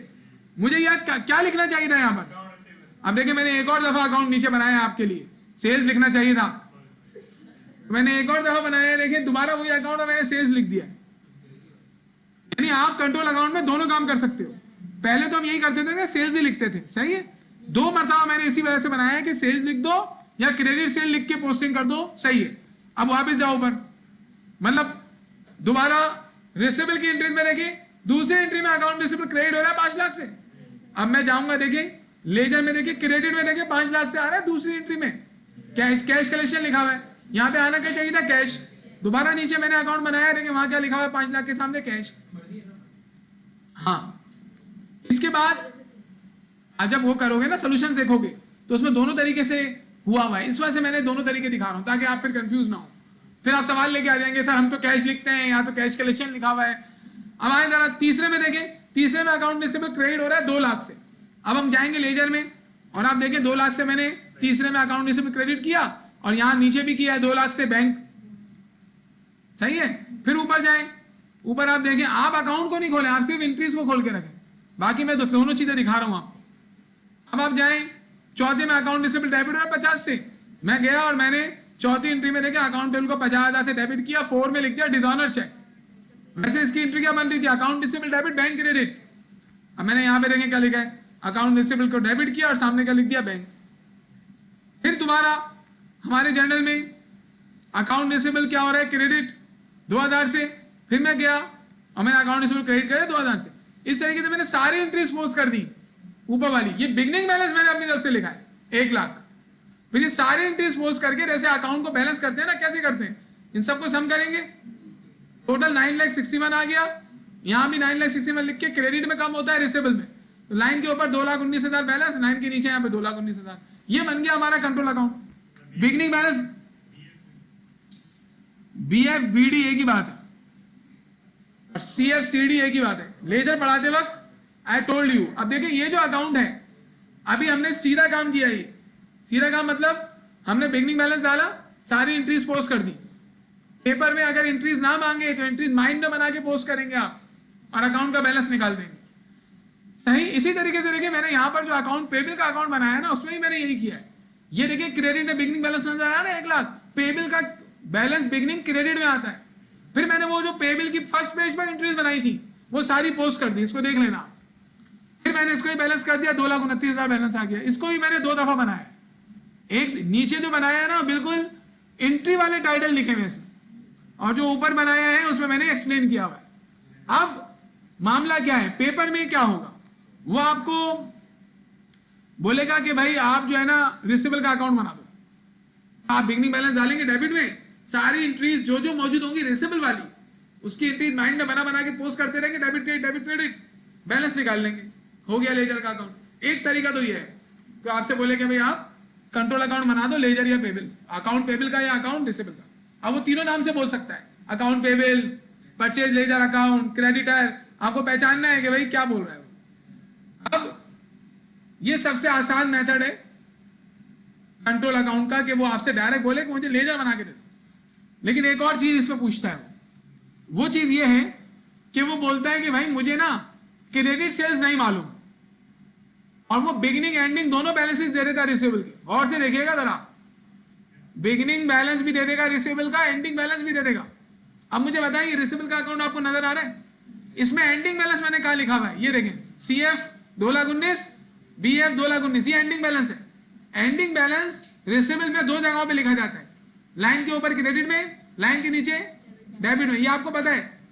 अब अगर वो आपको बिगिनिंग बैलेंस दे दे 1 लाख, बाकी सारी ट्रांजेक्शन दे दे, क्रेडिट सेल्स ना दे, भाई रिसीवेबल का अकाउंट मौजूद है तो उधार पे तो सेल हो रही होगी ना, जब तो अकाउंट रिसीवेबल का अकाउंट है, वरना अकाउंट रिसीवेबल का अकाउंट ही नहीं होगा। अब वो आपको ये क्रेडिट सेल नजर आ रही है, क्रेडिट सेल कहाँ पोस्ट होती है, डेबिट में। क्रेडिट सेल की एंट्री क्या बनती है, account receivable debit sales credit, हमेशा क्रेडिट सेल रिसीवेबल के डेबिट में ही पोस्ट होती है। तो ये अगर मैं 8 लाख गायब कर दूं तो आप इस 8 लाख को निकाल सकते हैं। कैसे देखें, ये जो साइड है ना ये आपको कंप्लीट देगा, वो क्रेडिट सेल गायब करेंगे ना, ये सारी पोस्टिंग्स आपको पता होंगी, ये एंडिंग बैलेंस भी आपको पता होगा। अगर मैं इन सबको सम कर लूं तो 9,61,000 आ जाएगा। ऐसे आएगा कि अगर मैं एंडिंग बैलेंस 2,19,000 यहां लिखूं और 2,19,000 मिलाकर भी सारे सम करूं तो मेरे पास 9,61,000 आएगा। एंडिंग बैलेंस देगा आपको, एंडिंग बैलेंस देगा, एंडिंग बैलेंस देगा तो हम एंडिंग बैलेंस यहाँ पे लाइन के ऊपर लिख देंगे या एंडिंग बैलेंस लाइन के नीचे लिख देंगे, और फिर एंडिंग बैलेंस 2,19,000 समेत ये सारा सम करेंगे तो ये हमारे पास 9,61,000 आ जाएगा। यही 9,61,000 यहाँ पर भी होगा, जाहिर सी बात है, जो टोटल यहाँ होता है वही टोटल यहाँ होता है। अब इसमें से मैं बाकी सारे टाइटल जो मालूम होंगे वो माइनस कर दूंगा तो क्रेडिट सेल का अमाउंट आ जाएगा। दूसरा तरीका ये होगा कंट्रोल अकाउंट के न्यूमेरिकल को देने का। इसी 2 तरीकों से, अच्छा वो एक काम कर रहा है, वो बोल रहा है भाई कि सेल रिटर्न हुआ है लेकिन सेल रिटर्न का अमाउंट गायब कर दिया उसने। अब सेल रिटर्न का अमाउंट कहाँ होता है, यहाँ होता है ना क्रेडिट में। अब आपको ये पता होना चाहिए कि सेल रिटर्न अकाउंट रिसीवेबल की कौन सी साइड पर आता है, क्रेडिट साइड पर। क्यों, क्योंकि सेल रिटर्न की एंट्री क्या बनती है, cell return debit, account receivable credit, तो अकाउंट रिसीवेबल क्रेडिट होता है सेल रिटर्न की वजह से। अगर ये मैं गायब कर दूं अब आप क्या करेंगे, तो इसका मतलब है ये साइड तो पूरी दूंगा ना फिर आपको, फिर आप ये साइड पूरी टोटल करके यहाँ लिखेंगे 9,61,000, ये यहाँ कॉपी करेंगे और इसमें से एंडिंग बैलेंस और बाकी सब लेस कर देंगे तो सेल रिटर्न आ जाएगा। इस तरीके से वो कर सकता है, यानी या तो वो बिगिनिंग बैलेंस देके सारी ट्रांजेक्शन देगा, एंट्री पोस्ट करके बैलेंस कर लो, या फिर वो जो ट्रांजेक्शन पोस्ट होती है ना उनमें से किसी एक ट्रांजेक्शन का अमाउंट गायब कर देगा, तो आपको अकाउंट में बाकी जो जो पता है वो डाल दो और फिर माइनस प्लस करके बैलेंस निकाल लो। अब हम इसकी प्रैक्टिस से सीखेंगे, लेकिन प्रैक्टिस के वक्त अगर कोई ट्रांजेक्शन आ रही है तो आपको एंट्री बतानी है उसकी कि इसकी एंट्री ये बनेगी। उसी लिहाज से फिर हम रिसीवेबल की डेबिट या क्रेडिट साइड या पेबल की डेबिट या क्रेडिट साइड पर उसको पोस्ट करेंगे। यानी सब इस न्यूमेरिकल को पढ़ने के लिए सबसे इंपॉर्टेंट चीज ये है, you must know the general entries. ये सारी एंट्रीज, ये पेबल की और पेज नंबर 2 पर रिसीवेबल की, ये आपको पता होनी चाहिए। अब देखें, और मैंने सैंपल बनाकर आपको अकाउंट ही बना के दे दी है, लेकिन अगर आपको एंट्री नहीं आती तो आप सवाल नहीं पूछना, हाँ पहले एंट्री याद करनी है आपको। जी बोले, अकाउंट पेबल पेज नंबर 1,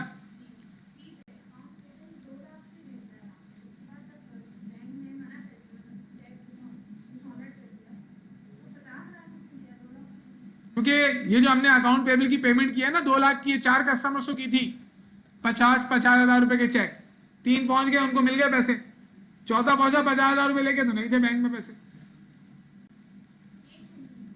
एक को नहीं मिले तो वो डिसऑनर हो गया। सही है, वो है ईजान। ईजान पहुंचा, अबू बकर को मिल गए पैसे, ईजान को नहीं मिले। कौन से टाइटल, कौन सा टाइटल? आप ही बोले, क्या बोल रहे हैं?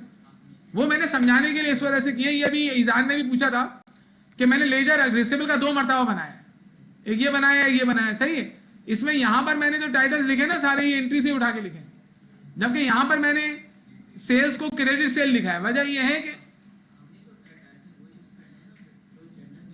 ये जो अंदर है ना, अंदर जो टाइटल लिखे इसी की बात कर रहे हो ना। लेकिन अब आप सोल्यूशन देखोगे ना डिफरेंट जगहों पे जब कंट्रोल अकाउंट के, तो उसमें इस तरीके से भी काम हुआ हुआ है। जब भी मैंने दोनों तरीके से, ईजान ने पूछा था भी, दोनों तरीके से मैंने किया है ताकि आप लोग जब सॉल्यूशन देखो तो आपको समझ में आए चीजें। ओके, अब आप आ जाए, ये रहा हमारा क्वेश्चन नंबर 1। अब पिक्चर रही, नजर आ रहा है आपको? नहीं नजर आ रहा है तो अपने पास निकाल लें। अब आप लोग मुझे बताएंगे कि किस ट्रांजेक्शन की क्या एंट्री बनेगी। ओके बेटा, आ जाए क्वेश्चन पे आ जाए। देखिए इसमें क्या लिखा हुआ है, ट्रेड रिसीवेबल मतलब अकाउंट्स रिसीवेबल। अबू बकर, Jan 1, 2015 को हमें कस्टमर से लेने थे 17,500, रिसीवेबल का बिगनिंग बैलेंस है। फिर रिसीवेबल का एंडिंग बैलेंस दिया हुआ है दिसंबर 31, 2015 का 13,300। बिगनिंग एंडिंग दोनों बैलेंसेस हमारे पास मौजूद है। इसका मतलब क्या हुआ, हमें एंडिंग बैलेंस नहीं निकालना होगा, हमें कुछ और निकालना होगा। इस तरीके से पेबल के भी इन्होंने बिगनिंग एंडिंग बैलेंसेस हमें दे दिए। ये ट्रांजेक्शन नहीं है, ये बैलेंसेस हैं, बैलेंसेस की एंट्रीज नहीं होती। अब आ रही है ट्रांजेक्शन, रिसीट फ्रॉम कस्टमर। अभी हम सॉल्व नहीं कर रहे, आप मुझे बताएं इसकी क्या एंट्री होगी रिसीट फ्रॉम कस्टमर की। Cash debit, account receivable credit, क्योंकि यहाँ सिर्फ ये लिखा है कस्टमर से पैसे लिए, बेचा नहीं है, बेचा पहले होगा। रिसीट फ्रॉम कैश सेल्स, इसकी एंट्री क्या बनेगी? कैश सेल्स, मर्चेंडाइज बेची, कैश पर पैसा ले लिया, कैश डेबिट अकाउंट और सेल्स क्रेडिट, इसमें अकाउंट रिसीवेबल नहीं आएगा। Payment to trade payable, account payable की पेमेंट, अकाउंट पेबल डेबिट और cash credit. Purchases on cash, purchases debit, cash credit. Discount received, देखें डिस्काउंट रिसीव्ड कहते हैं परचेज डिस्काउंट को, लिख लो, डिस्काउंट रिसीव कहते हैं परचेज डिस्काउंट को। डिस्काउंट रिसीव परचेज डिस्काउंट का टाइटल है। और डिस्काउंट अलाउड कहते हैं सेल्स डिस्काउंट को। डिस्काउंट रिसीव परचेज डिस्काउंट को, क्योंकि हमें मिल गया ना, हमने रिसीव किया है तो हमने खरीदा होगा तभी तो मिला है। और डिस्काउंट अलाउड हमने कस्टमर को दिया है, सेल्स डिस्काउंट। इसके अलावा एक और लिखें, परचेज रिटर्न को कहते हैं रिटर्न आउटवर्ड। परचेज रिटर्न को कहते हैं रिटर्न आउटवर्ड्स।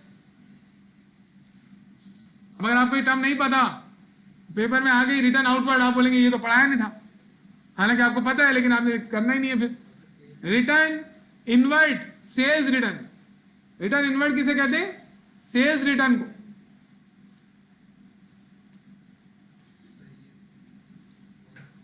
बस डिस्काउंट रिसीव की क्या एंट्री होगी? डिस्काउंट रिसीव किसे कहते हैं?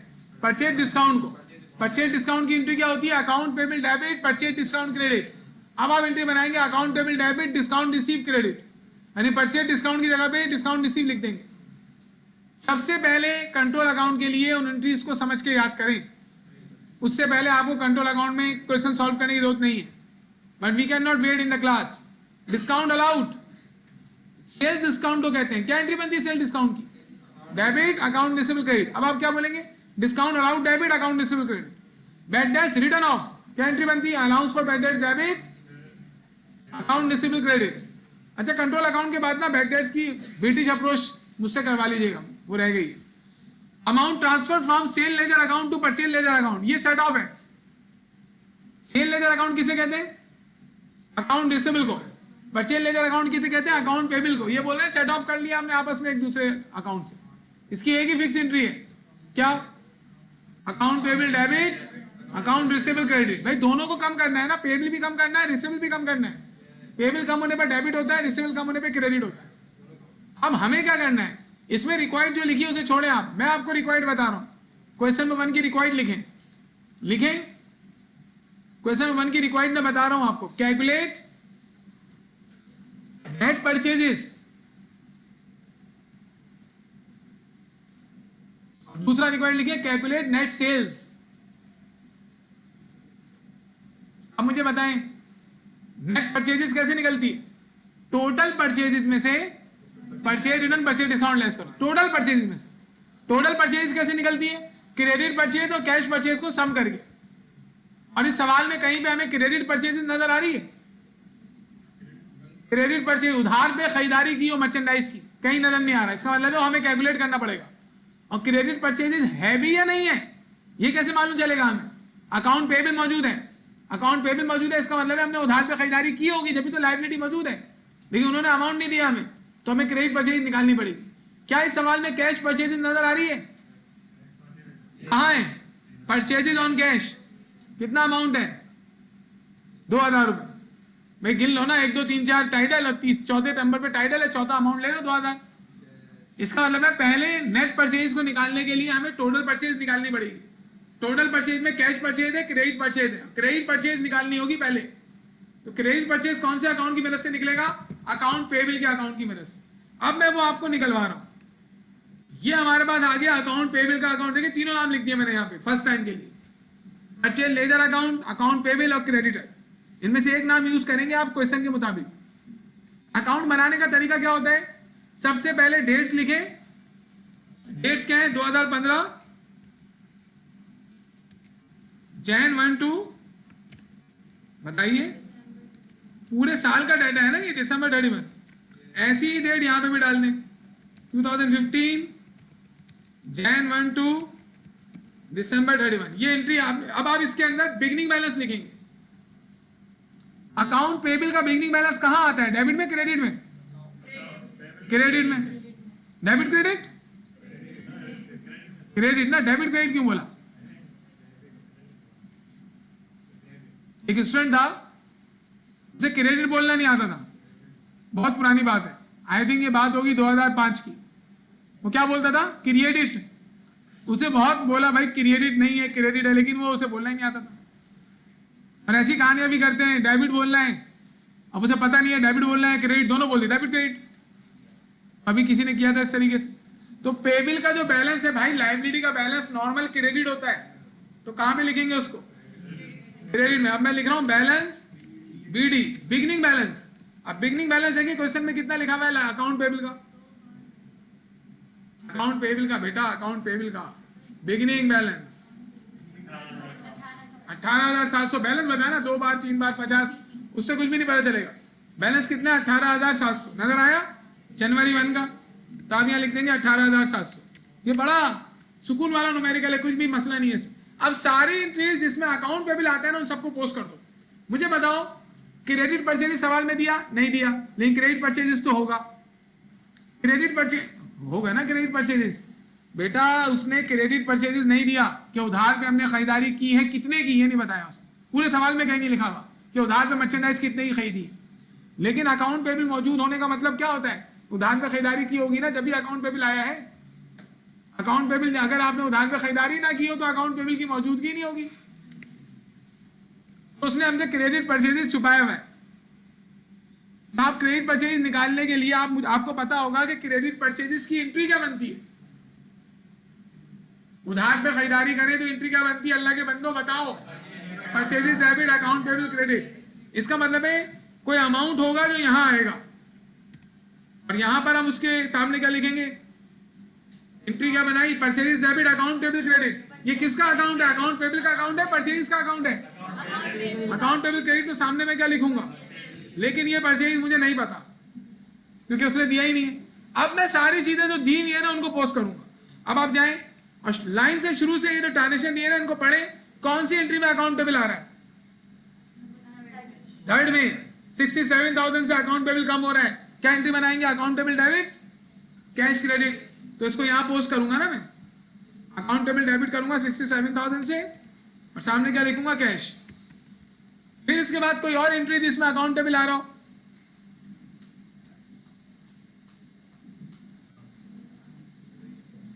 क्या हो गया, ऐसे थोड़ी होता है, नो बोल दिया आपने।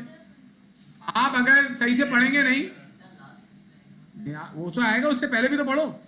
यही मैंने आपको अभी फरमाया है कि आपको पहले एंट्रीज पता होनी चाहिए कि किसकी क्या एंट्री बनती है। डिस्काउंट की नहीं आएगी। डिस्काउंट रिसीव का मतलब क्या है? Purchase discount. Purchase discount account payable में से कम होता है। परचेज डिस्काउंट की क्या एंट्री है?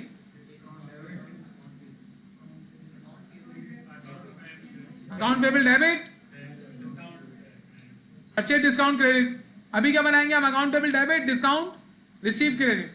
अरे भाई ये रही एंट्री डिस्काउंट वाली, ये 5th entry, account payable debit purchase discount credit. ये एंट्री बनेगी ना डिस्काउंट रिसीव्ड की। तो इसमें हमारे पास ये जो डिस्काउंट रिसीव नजर आ रहा है कितना है ये? 1000। देखो ना, इसको यहां से काउंट कर लो, 1 2 3 4 5वें नंबर पे डिस्काउंट रिसीव्ड आ रहा है ना। अब यहां से अमाउंट भी काउंट कर लो, 1 2 3 4 5 1000 रुपए। इस तरीके से आसानी से देख लोगे। अब मैं इसको अकाउंट टेबल में कहां पोस्ट करूं? डेबिट में, क्रेडिट में? क्योंकि एंट्री बन रही है account table debit, discount receive credit. तो अकाउंट टेबल को डेबिट करूंगा 1000 से और सामने लिखूंगा डिस्काउंट रिसीव, सवाल जैसा लिखेंगे। अभी देखिए क्वेश्चन सॉल्व हो रहा है ना, आपको समझ में आ गया होगा। First of all you must know what is the entry of any transaction. हाँ, वरना नहीं कर सकते आप इसे। जब भी तो इसने दिया स्टैंड हल्का लेते हैं, अकाउंट पेबल अकाउंट रिसीवेबल की एंट्रीज को जाने दो भाई, डेट्स कैलकुलेट करो। तो उन्होंने ये न्यूमेरिकल बनाया हुआ है, नहीं जाने नहीं देंगे। हाँ, सही तरीके से पोस्ट करके दिखाओ। अब बताएं, आगे बताएं। और कौन सी ट्रांजेक्शन है इसमें अकाउंट पेबल आएगा? ईदान लास्ट वाली 500 सेट ऑफ, इसमें लायबिलिटी भी कम होगी और रिसीवेबल भी कम होगा। क्या एंट्री बनाई है सेट ऑफ की? अकाउंट पेबल भी डेबिट, अकाउंट रिसीवेबल क्रेडिट। तो मैं कहां पोस्ट करूं 500 को? डेबिट में। सामने क्या आ जाएगा? सेल लेजर अकाउंट या account receivable? Sale ledger account या अकाउंट रिसीवेबल, दोनों ठीक है। मैंने भी तीनों नाम लिखे हुए ना। अभी हम जब आगे क्वेश्चंस में जाएंगे तो बस जो नाम लिखा होगा ना वही यूज करेंगे, हम छोड़ देंगे भाई सारे नाम। उसने क्रेडिटर लिखा होगा, हम सिर्फ क्रेडिटर बोल रहे होंगे अकाउंटेबल को। ये पहला न्यूमेरिकल है ना, तो हम थोड़ा सा हल्का सा लेके चल रहे हैं। अच्छा मुझे बताएं, क्या सारी पोस्टिंग्स हो गई? क्या इस सवाल की सारी पोस्टिंग्स हो गई या कोई ऐसी एंट्री बाकी है जिसमें अकाउंटेबल आता है? एंडिंग बैलेंस रह गया बस। एंडिंग बैलेंस कितना है अकाउंट पेबल का? 12300। अब इस एंडिंग बैलेंस को कहां लिखते हैं अकाउंट टेबल में? लाइन के ऊपर भी लिखते हैं, लाइन के नीचे भी लिखते हैं। लाइन के ऊपर कहां लिखते हैं? डेबिट में, क्रेडिट में? ये तो अब आपको पहले से पता होगा ना। नहीं, वो तो सही है, जहां कम होता है वहां लाइन के ऊपर लिखते हैं। लेकिन अब आपको पता चल चुका है कि अकाउंट टेबल एक लायबिलिटी अकाउंट है, इसका बैलेंस लाइन के नीचे क्रेडिट में ही आता है। हाँ, नॉर्मल बैलेंस क्रेडिट होता है ना इसका। अब आप बच्चे थोड़ी है। अब आप मुझे बताएं, ये जो 12300 का बैलेंस है, ये मैं कहां लिखूं? डेबिट में कहां लिखूं? लाइन के ऊपर यहाँ 12300 लिखूंगा मैं, this is our ending balance. और यहां मैं लिख दूंगा बैलेंस सीडी। वो मैंने ऊपर बीडी लिख दिया।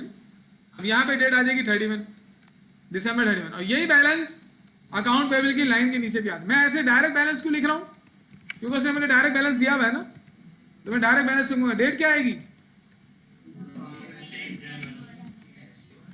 ये हमारा अकाउंट बन गया। अब हम इसके अंदर ये देखेंगे कि डेबिट साइड कंप्लीट है या क्रेडिट साइड कंप्लीट है। डेबिट साइड हाँ बताओ, कौन सी साइड कंप्लीट है? Debit side. क्रेडिट साइड पे एक अमाउंट हमें नहीं मालूम, क्रेडिट परचेजेस का। ये परचेजेस जो अकाउंट पेबल के अकाउंट में अननोन है, ये क्रेडिट परचेजेस है, कैश परचेजेस नहीं है। ये क्यों?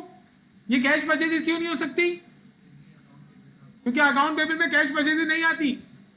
कैश परचेज की एंट्री क्या होती है? Purchase debit, cash credit. तो अकाउंट पेबल तो होता ही नहीं उसमें, इसी वजह से ये क्रेडिट परचेज है। अब मैं क्या करूंगा? डेबिट साइड कंप्लीट है तो उसको सम कर लूंगा, सारा कुछ 12300 समेत ये चारों अमाउंट सम करके मैंने लिखे, ये टोटल आ गया। यही टोटल यहां पर भी आएगा। अब इस टोटल में से मैं माइनस कर लूंगा, ये एग्जामिनर का फेवरेट है, इस टोटल में से मैं ये लेस करूंगा, तो ये देखिए मेरी क्रेडिट परचेज आ गई। यानी मैंने अगर ये क्रेडिट परचेज मुझे पता होती 62,100, तो मैं क्या करता? फिर मैं ये बैलेंस निकालता। यानी वो क्रेडिट परचेज देगा ना तो एंडिंग बैलेंस नहीं देगा, एंडिंग बैलेंस देगा तो क्रेडिट परचेज नहीं देगा। अगर वो क्रेडिट परचेज दे देता तो फिर एंडिंग बैलेंस क्यों देता? दे भी देता तो फिर वही आता है एंडिंग बैलेंस जो वो दे रहा है। अभी हमें क्या मालूम चली? पहली चीज क्या, हमने उधार पर 62,100 की परचेजेस की है। उसने हमसे क्या पूछा? मैंने आपको लिखवाया है नेट परचेजेस। नेट परचेजेस निकालने के लिए पहले क्रेडिट परचेज निकलती है, अब निकलेगी टोटल परचेजेस। टोटल परचेज निकालने के लिए देखिए मैंने यहाँ पे कंप्यूटेशन बनाया है, कंप्यूटेशन फॉर टोटल परचेजेस। इसमें दो परचेज आएंगी, एक आएगी क्रेडिट परचेजेस और एक आएगी कैश परचेजेस। क्रेडिट परचेज हमने खुद निकाली है, कितनी है? 62,100, ये अभी ऊपर निकली हुई है। और कैश परचेजेस सवाल में दी हुई है, कितनी है? कहां लिखी हुई है कैश परचेजेस? टाइटल क्या है? परचेजेस ऑन कैश, चौथी वाली। चौथा वाला कितना है? 2,000, यानी 2,000 रुपए हमने कैश में खरीदा है और 62,100 उधार पर। तो टोटल हमने खरीदारी कितनी की है? 64,100। ये वो टोटल परचेजेज है जो इनकम स्टेटमेंट में जाती है। और हमसे उसने टोटल परचेज नहीं पूछी, नेट परचेज। तो इसमें से हम परचेज रिटर्न, परचेज डिस्काउंट दोनों क्या कर लेंगे? लेस। तो हम लिखेंगे टोटल परचेजेस कितनी है? कितनी है टोटल परचेजेस? 64,100। वहां का देख रही है? ये नहीं बेटा, 64,100 टोटल परचेज है ना, अल्लाह की बंदी। इसमें तो दो चीजें लेस करनी होती हैं, क्या क्या? परचेज रिटर्न और परचेज डिस्काउंट। अब आप सवाल में जाएं, देखिए परचेज रिटर्न, परचेज डिस्काउंट में तो कुछ है यहां पर?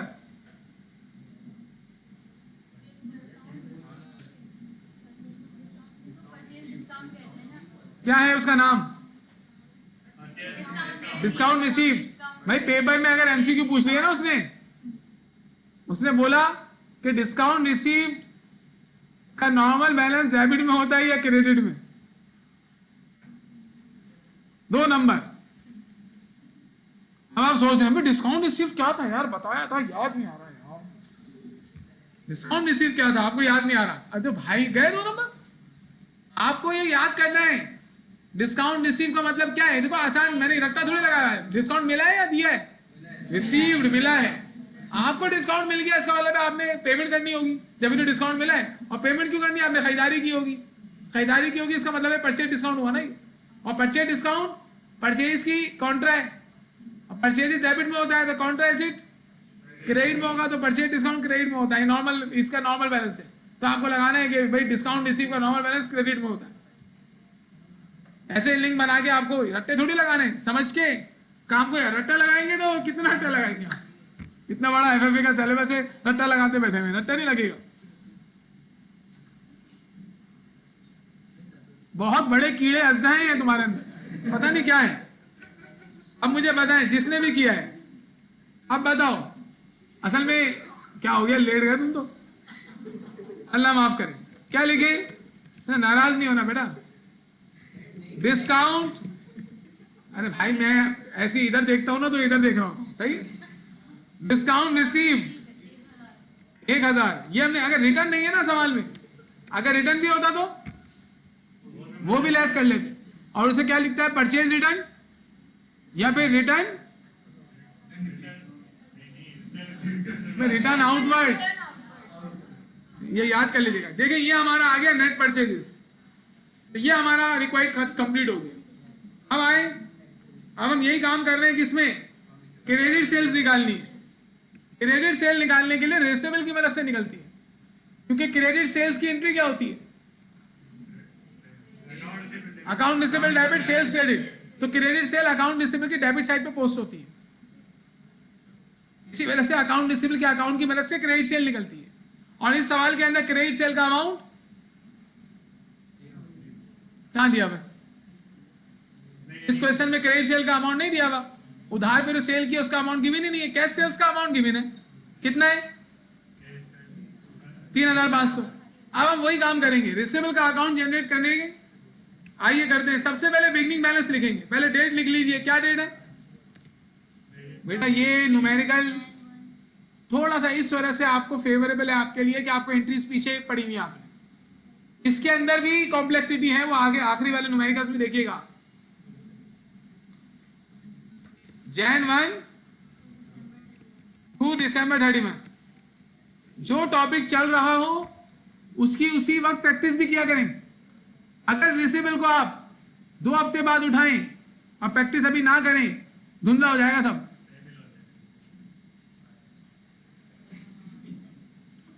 Getting my point? हर दिन यानी आपको प्रीवियस टॉपिक को थोड़ा थोड़ा करते हुए लेके चलना है साथ।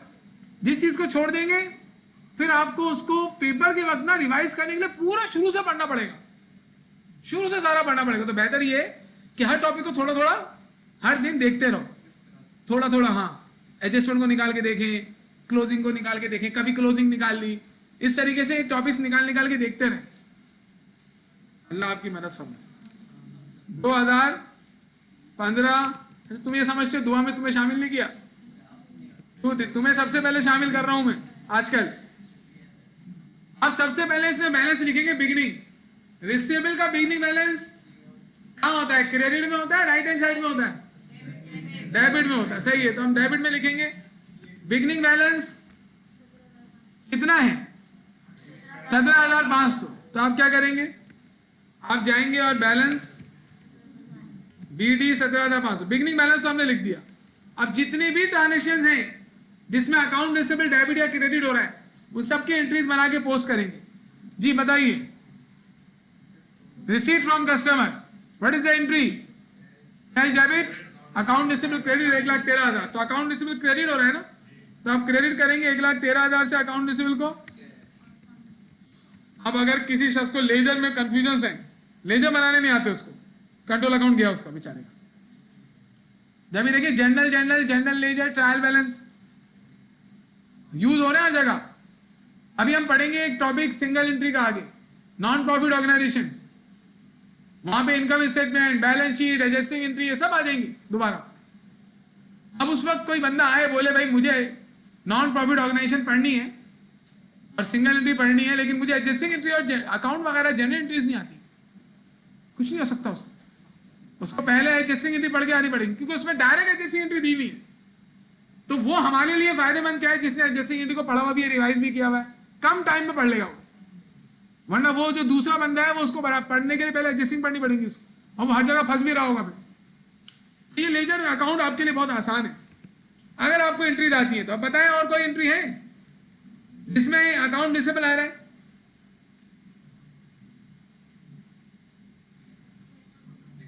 सेट ऑफ में ही डायरेक्ट जा रहे हैं आप लोग। डिस्काउंट अलाउड किसे कहते हैं? सेल्स डिस्काउंट को। सेल डिस्काउंट की एंट्री क्या बनती है? Sale discount debit, account receivable credit. ये एंट्री अब आपको पक्की याद होनी चाहिए, सारी फिंगर टिप्स में होनी चाहिए। अब वो दौर खत्म हो गया। डिस्काउंट अलाउंस तो है ही नहीं लिखा हुआ। डिस्काउंट अलाउड जो है वो सेल डिस्काउंट को कहते हैं। अलाउड का मतलब क्या है? डिस्काउंट हमें दिया है, दिया है। किसको दोगे डिस्काउंट? कस्टमर को दोगे। कस्टमर को दोगे इसका मतलब रिसीव करना होगा ना पैसा, तो ये सेल डिस्काउंट है। अब इसकी एंट्री क्या बनेगी? Discount allowed debit, account receivable credit. और ये एंट्रीज मैंने जब भी बना के दे दी है सारी। जी कितने से? ये बताएं कितना अमाउंट है? 1200 से अकाउंट रिसीवेबल क्रेडिट और सामने आ जाएगा डिस्काउंट अलाउड। और इसके अलावा और कोई एंट्री है जो पोस्ट होगी अकाउंट रिसीवेबल में? सेट ऑफ की एंट्री पेबल रिसीवेबल दोनों में जाती है। Account payable debit, account receivable credit. तो अकाउंट रिसीवेबल क्रेडिट हो रहा है ना, तो मैं क्रेडिट करूंगा 500 से, और सामने क्या आ जाएगा? सामने क्या लिखूं? Account payable. राइट ऑफ की एंट्री भी जाती है भाई, राइट ऑफ की एंट्री भी है इसमें। ये रही bad debts, allowance for bad debts debit, कितना है ये? 1500। तो ये पहले लिखेंगे ना हम राइट ऑफ वाली। कितने से क्रेडिट हो रहा है ये? 1500। सामने आएगा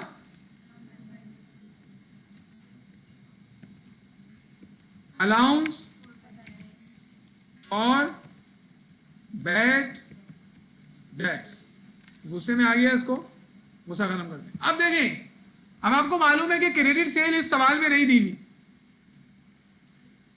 क्रेडिट सेल की एंट्री क्या होती है? Account receivable debit, sales credit. यानी अगर क्रेडिट सेल हमें पता होती तो यहाँ पे पोस्ट होती, यहाँ हम लिखते हैं अकाउंट रिसीवेबल डेबिट करके सेल्स को क्रेडिट करता, ये क्रेडिट सेल अननोन है। अब अगर स्टूडेंट बोले कि भाई क्रेडिट सेल नहीं दी हुई तो हो सकता है उधार पे बेचा ही ना हो, ऐसी बात नहीं हो सकती। क्यों? क्योंकि अकाउंट रिसीवेबल मौजूद है। अकाउंट रिसीवेबल का मतलब क्या है? पैसे लेने कस्टमर से, तो उधार पे बेचा होगा तभी तो लेने, तो क्रेडिट सेल लाजमी होगी। अब क्रेडिट सेल्स निकालने के लिए अब इस अकाउंट को हमें कंप्लीट करना पड़ेगा। कंप्लीट करने का मतलब है कि एंडिंग बैलेंस जो दिया हुआ है वो हम इसमें लिखेंगे। अब रिसीवेबल का अकाउंट है ये, इसका एंडिंग बैलेंस लाइन के ऊपर कहाँ लिखते हैं? मतलब कि सीएफ बैलेंस कहाँ लिखते हैं? सीएफ क्रेडिट में लिखते हैं, बीएफ जो है वो डेबिट में लिखते हैं। BF balance is the balance of the account, और एसिड के अकाउंट का बीएफ बैलेंस डेबिट में आता है लाइन के नीचे। सीएफ लाइन के ऊपर यहाँ लिखेंगे, तो यहाँ आएगा बैलेंस सीएफ या सीडी, डेट आएगी 31। इन दोनों जगहों पे एंडिंग बैलेंस लिखे जाएंगे, और यहाँ पर बैलेंस बीडी, और यहाँ पर डेट आएगी 2016 Jan 1। बेटा इन दोनों जगहों पे एंडिंग बैलेंस ही आते हैं, लाइन के ऊपर भी लाइन के नीचे भी। बस ये आपको तमीज होनी चाहिए कि लाइन के ऊपर कहाँ मैं लिखूंगा, लाइन के नीचे कहाँ लिखूंगा। अब कितना एंडिंग बैलेंस है? अकाउंट रिसीवेबल का एंडिंग बैलेंस 13,300, तो अब 13,300 यहां भी लिख देंगे, और इथे भी लिख देंगे, उथे भी लिख देंगे। अब आप मुझे बताएं कौन सी साइड इनकम्प्लीट है? डेबिट। क्रेडिट साइड पे जो आना था सब आ गया।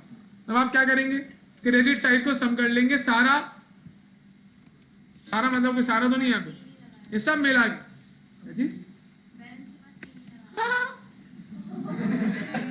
वो ऐसी जो है वो मुझे पता था कि तुम लोगों को, अच्छा ये बैलेंस आ गया टोटल।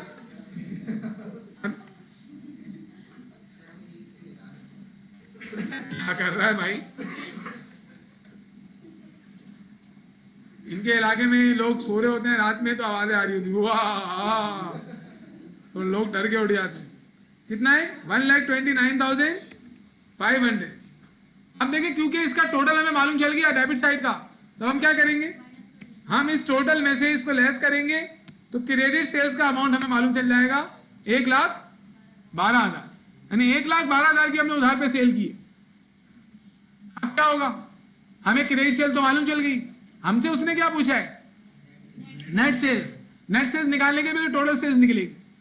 टोटल सेल निकालने के लिए हमें कैश सेल्स चाहिए, तो इसमें कैश सेल्स दी हुई है, कितनी है? 3,500। तो हम क्या करेंगे?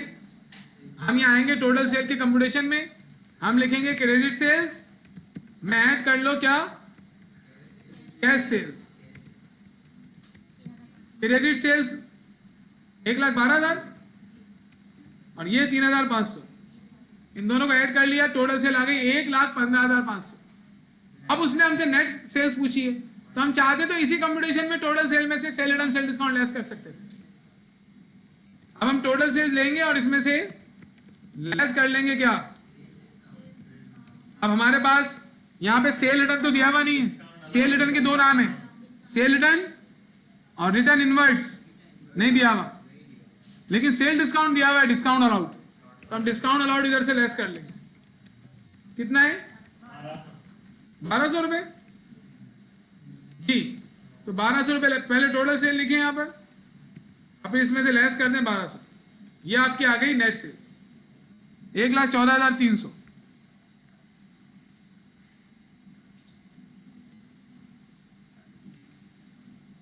देखिए अमाउंट सही कैलकुलेट हुए ना सारे।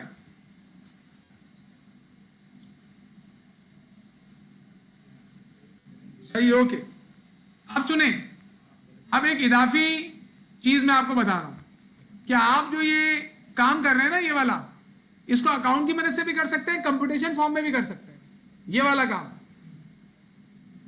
काम कंप्यूटेशन फॉर्म में भी हो सकता है। कैसे होगा? आपको जब भी, कौन सा अकाउंट है ये? पेबिल का। जब भी क्रेडिट परचेज मालूम नहीं होगी ना, आप ये सारे सम करोगे चारों को, और इसके सम में से बिगनिंग बैलेंस लेस कर दोगे। इसे इधर कंप्यूटेशन फॉर्म में भी कर सकते हैं हम, कि हम इन चारों को लिखें, ऐड करें और बिगनिंग बैलेंस लेस कर दें। यानी मैं ऐसे लिखूं मैं बोलूं आपसे भाई मैं पहले लिख लूं अकाउंट्स पेबल, लेकिन आप अकाउंट फॉर्म में ही करना। ये मैं क्यों बता रहा हूं, कहीं पर आपको कंपटीशन फॉर्म में भी बना नजर ना आ जाए। अकाउंट पेबल एंडिंग बैलेंस है कि ये वाला एंडिंग बैलेंस है, ये एंडिंग बैलेंस 12,300। मैं सारी चीजें पहले उस साइड की लिख रहा हूं जो कंप्लीट थी। कंप्लीट कौन सी थी, डेबिट साइड। और क्या लिखूंगा, कैश पेमेंट टू सप्लायर, इधर तो मुझे पूरा डिटेल में लिखना पड़ेगा ना, डिस्काउंट रिसीव और सेटिंग ऑफ, सेट ऑफ लिख लें बस।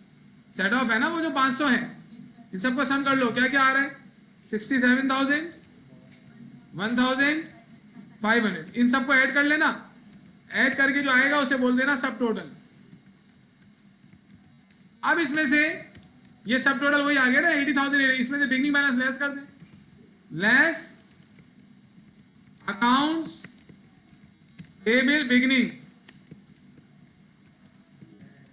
कितनी बिगनिंग बैलेंस है, ये आप 18,700 लेस कर लें तो वही आ गया 62,100 जो यहां हमने निकाला है। लेकिन आप लोग ना, ये मैंने आपको सिर्फ कंपटीशन इस वजह से बताया कि कहीं आपको नजर आए तो आपको पता हो कि ऐसे भी हो सकता है।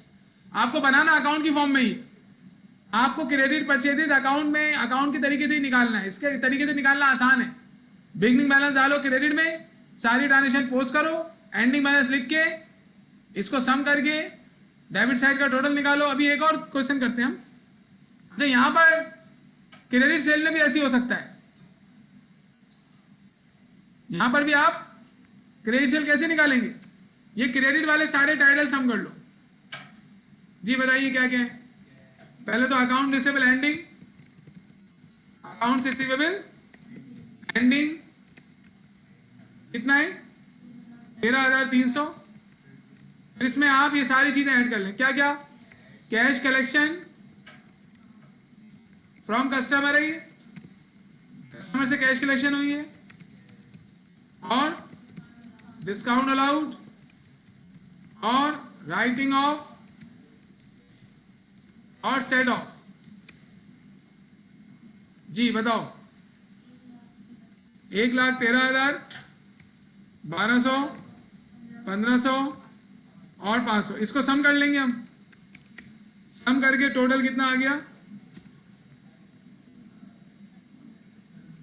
टोटल ने आने से इनकार कर दिया। सही, ये आ गया सब टोटल। इसमें से अभी सब टोटल वही है 1,29,000। देखिए अकाउंट के टोटल में नजर आ रहा है आपको। अब इसमें से बिगनिंग बैलेंस 17,500 लेस कर लो, हम यहाँ पे लेस कर लेंगे अकाउंट रिसीवेबल बिगनिंग। तो इस तरीके से भी कुछ बुक्स के अंदर काम हुआ है। तो आप कंपटीशन फॉर्म में करने के बजाय अकाउंट फॉर्म में कीजिए। कितना बिगनिंग, कितना हमारा बिगनिंग बैलेंस था 17,500। एंडिंग बैलेंस से काम शुरू होता है, 1,12,000 आ गया, वही अमाउंट है। आप लोग इसको अकाउंट फॉर्म में करिए। देखिए अगर किसी क्वेश्चन में सिर्फ क्रेडिट सेल्स मांगे, बस बोले मुझे बस क्रेडिट सेल निकाल के दे दो बस, तो बस अकाउंट बना के छोड़ देंगे, नीचे लिख देंगे क्रेडिट सेल 1,12,000 खत्म। वो बोले मुझे टोटल सेल भी बताओ, तो आप ये नीचे वाला टोटल सेल का कंपटीशन बनाएंगे ना। वो बोले मुझे नेट सेल भी बताओ, तो फिर आप ये बनाएंगे। अब जैसे आप आए हैंडआउट में, दूसरा सवाल छोड़ दें, तीसरा भी छोड़ दें, ऐसे ही दोबारा आए हैं। इस क्वेश्चन को देखें, ये बहुत आसान सवाल है, ये आपके पास पेपर का क्वेश्चन है। Following accounting data of year. देखिए दो चीजें मैंने बताई थी ना, या तो बिगिनिंग एंडिंग बैलेंस दोनों दे देगा और क्रेडिट सेल्स और क्रेडिट परचेज अबू बकर छुपा लेगा, या फिर क्या करेगा क्रेडिट परचेज क्रेडिट सेल्स भी दे देगा और एंडिंग बैलेंस नहीं देगा। फिर आपको बिगिनिंग बैलेंस पोस्ट करके सारी ट्रांजेक्शन डाल के एंडिंग बैलेंस निकालना है। अभी सवाल को आप पढ़ के मुझे बताएं कि इसमें क्रेडिट परचेज क्रेडिट सेल्स दी हुई है या नहीं। पहले तो परचेज लेजर बैलेंस का मतलब क्या है, purchase ledger balance account table का अकाउंट है, सेल लेजर बैलेंस, और ये कौन से, ये सिर्फ मेरे ख्याल में सितंबर के महीने का है, सिर्फ total for the month of September, सिर्फ एक ही महीने का है परचेज जर्नल। अच्छा एक बात सुनिएगा जरा, आप लोग एक जर्नल पढ़ने वाले हैं अभी आगे जिसका नाम है परचेज जर्नल। गौर से सुनना, परचेज जर्नल एक ऐसा जर्नल है जिसमें सिर्फ ऐसी ट्रांजेक्शन जाती हैं जिससे मर्चेंडाइज खरीदी और उधार पे खरीदी। ये मैंने आपको जर्नल पढ़ाते वक्त थोड़ा सा बताया था। परचेज जर्नल एक ऐसा जर्नल है जिसमें वो ट्रांजेक्शन जाती है जिसमें हमने मर्चेंडाइज खरीदी और उधार पे खरीदी, वो परचेज जर्नल में जाती है। आगे मैं परचेज जर्नल पढ़ाऊंगा आप। अभी ये परचेज जर्नल की टर्म इन्होंने लिखी है ना 5,11,000, तो उनके बताने का मतलब क्या है, ये उधार पर मर्चेंडाइज खरीदी थी, उधार वाली मर्चेंडाइज की परचेज जाती है बस। तो ये जो 5,11,000 दे रहा है ना परचेज जर्नल, इनके बोलने का मतलब क्या है, दिस इज क्रेडिट परचेजेस। क्योंकि परचेज जर्नल में सिर्फ उधार वाली मर्चेंडाइज की परचेज जाती है, तो 5,11,000 क्रेडिट परचेजेस हैं जी। नहीं वो अलग है। हाँ, सेल्स जर्नल बेटा, cash book, petty cash book, sale journal, sales return allowance journal, purchase journal, purchase return allowance journal, ये छोटे छोटे जर्नल्स हैं, हम ये पढ़ेंगे आगे। तो अभी वो उसकी एक चीज आ गई है ना, ये टॉपिक को बाद में पढ़ाता हूँ। ये मैंने इस वजह से अभी शुरू कर दिया कि तो आपको रिसिबल का थोड़ा टाइम मिल जाए, और दूसरी चीज ये थोड़ा आसान टॉपिक पे आए ना हम लोग, थोड़ा हल्का टॉपिक है, लेकिन इसमें कुछ चीजें अब वो आ रही हैं जो कि इन टॉपिक से रिलेटेड है, तो जिसके मैंने नाम लिए। तो अभी आप इसको नोट कर लें। परचेज जर्नल में कौन सी ट्रांजेक्शन जाती है, मर्चेंडाइज खरीदी और उधार पे खरीदी, लिखें। ये देखिए मैं आपको एक चीज दिखाता हूं, ये आपके पास बुक ऑफ प्राइम एंट्री का टॉपिक है।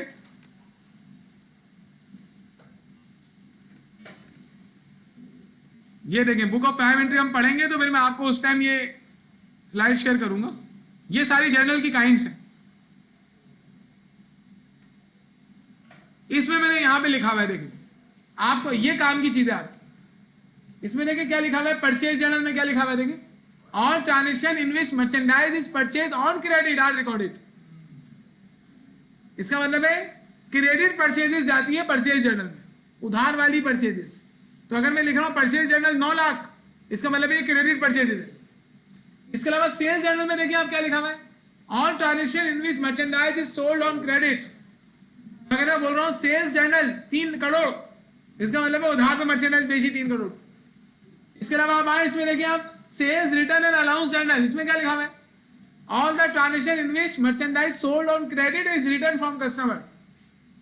जो उधार पे बेची थी वो वापस आएगी, तो कौन सी जर्नल में जाएगी, सेल्स रिटर्न अलाउंस जर्नल। मतलब सेल रिटर्न अलाउंस जर्नल मैंने बोल दिया, इसका मतलब है sales return allowance debit account receivable credit. इसके अलावा परचेज रिटर्न अलाउंस जर्नल में क्या लिखा हुआ है, जो मर्चेंडाइज हमने उधार पे खरीदी थी जब वो वापस होती है तो परचेज रिटर्न अलाउंस जर्नल में जाता है। इसका मतलब है कहीं लिखा हुआ आ गया purchase return allowance journal 3 lakh, इसका मतलब है जो उधार पे खरीदी थी वो वापस कर दी, तो एंट्री क्या बनेगी उसकी, accountable debit purchase return allowance credit. दोबारा बता रहा हूं, ये 4 जर्नल कौन कौन से, आखिरी वाले 4, sale journal, sale return allowance journal, purchase journal, purchase return allowance journal, ये टर्म कंट्रोल अकाउंट में आ सकती है। तो इसका मैं आपको शॉर्ट में मतलब बता देता हूं। सेल जर्नल का मतलब लिख देना, वो सेल जर्नल मतलब क्रेडिट सेल्स, सेल जर्नल लिख दे मतलब क्रेडिट सेल्स, और सेल रिटर्न अलाउंस जर्नल लिख दे मतलब सेल रिटर्न एंड अलाउंस, उधार वाला क्रेडिट वाला, और परचेज जर्नल लिख दे मतलब क्रेडिट परचेजेस, कैश वाली नहीं, क्रेडिट परचेजेस, और परचेज रिटर्न अलाउंस जर्नल लिख दे मतलब उधार वाली जो खरीदी थी वापस आ गई, मतलब परचेज रिटर्न अलाउंस वापस कर दी, वापस कर दी। अब देखें इसमें आ जाए, अब दोबारा हम अपने क्वेश्चन में चले जाते हैं। अब इसमें तो लिखना ना परचेज जर्नल 5,11,000, इसका मतलब क्या है, क्रेडिट परचेज है। इसकी एंट्री क्या बनेगी, उधार पे खरीदी है ना बेटा merchandise, purchase debit account payable credit. Sale journal ये उधार पे बेची है, क्या बनेगी, account receivable debit sales credit. Return outward journal, अब पहले बताओ रिटर्न आउटवर्ड का मतलब क्या होता है, परचेज रिटर्न। तो परचेज रिटर्न की एंट्री बना दो, क्या बताई थी, account payable debit purchase out, return outward credit, return outward. अच्छा रिटर्न इनवर्ड किसे कहते हैं, सेल्स रिटर्न को। इसकी एंट्री क्या बनती है, रिटर्न इनवर्ड डेबिट और अकाउंट रिसीवेबल क्रेडिट। ये एंट्रीज मैंने पीछे आपको सारी बता दी, ये आपको याद होनी चाहिए। कैश सेल्स की एंट्री क्या बनती है, आ रहा है ना, सारा पढ़ रहा हूं मैं। कैश सेल्स की बताओ, कैश डेबिट सेल्स क्रेडिट, और कैश परचेजेस की purchase debit cash credit, cash paid to supplier account payable debit cash credit, cash recovered from debtor account receivable credit. सही है, डेटर मतलब वही हमारा कस्टमर को डेटर कहते हैं, और डेटर अकाउंट रिसीवेबल को भी कहते हैं। डिस्काउंट अलाउड, ये क्या है? Sale discount. क्या एंट्री बनेगी? अरे बेटा इसमें ना sale discount, purchase discount, sale discount, purchase discount तुम लोगों के सामने आता है ना। तुम लोग घबराए आते हो कि डेबिट करना है या क्रेडिट करना है। इसको याद करने का दो तरीके हैं। एक तरीका तो ये है कि आप इसमें से एक को याद कर लो कि सेल डिस्काउंट हमेशा डेबिट होता है, बस ये याद कर लें आप। सेल डिस्काउंट हमेशा डेबिट होता है, सेल रिटर्न हमेशा डेबिट होता है, बस फिर तो परचेज डिस्काउंट क्रेडिट होगा ना। दो कॉन्ट्राडिक्टरी चीजों में से किसी एक को याद किया जाता है हमेशा। दोनों को याद करेंगे ना दोनों भूल जाएंगे। तो आप ये याद कर लें सेल डिस्काउंट डेबिट होता है। एक तरीका तो ये। दूसरा तरीका क्या है? दूसरा तरीका ये है कि आप ये देखें, अब आप एनालाइज कर रहे हैं sales discount contra sale revenue है। कॉन्ट्रा रेवेन्यू, रेवेन्यू बढ़ के क्रेडिट होती है, तो कॉन्ट्रा रेवेन्यू बढ़ के तो डेबिट होगी। ये आप पूरा एनालाइज कर रहे हैं। परचेज डिस्काउंट, परचेज का कॉन्ट्रा है, परचेज बढ़कर डेबिट होता है, परचेज डिस्काउंट बढ़कर क्रेडिट होगा। इसमें आपको लंबा सोचना पड़ रहा है, लेकिन वो शॉर्टकट क्या, आप इनमें से एक याद कर लो, सेल डिस्काउंट हमेशा डेबिट होता है, तो परचेज डिस्काउंट या परचेज रिटर्न आपको याद करने की जरूरत नहीं है। और जब सेल्स का ताल्लुक हमेशा रिसीवेबल से होता है ना, सेल्स का ताल्लुक रिसीवेबल से है, तो सेल डिस्काउंट डेबिट करोगे तो अकाउंट रिसीवेबल ही आएगा ना, पेबल थोड़ी आएगा।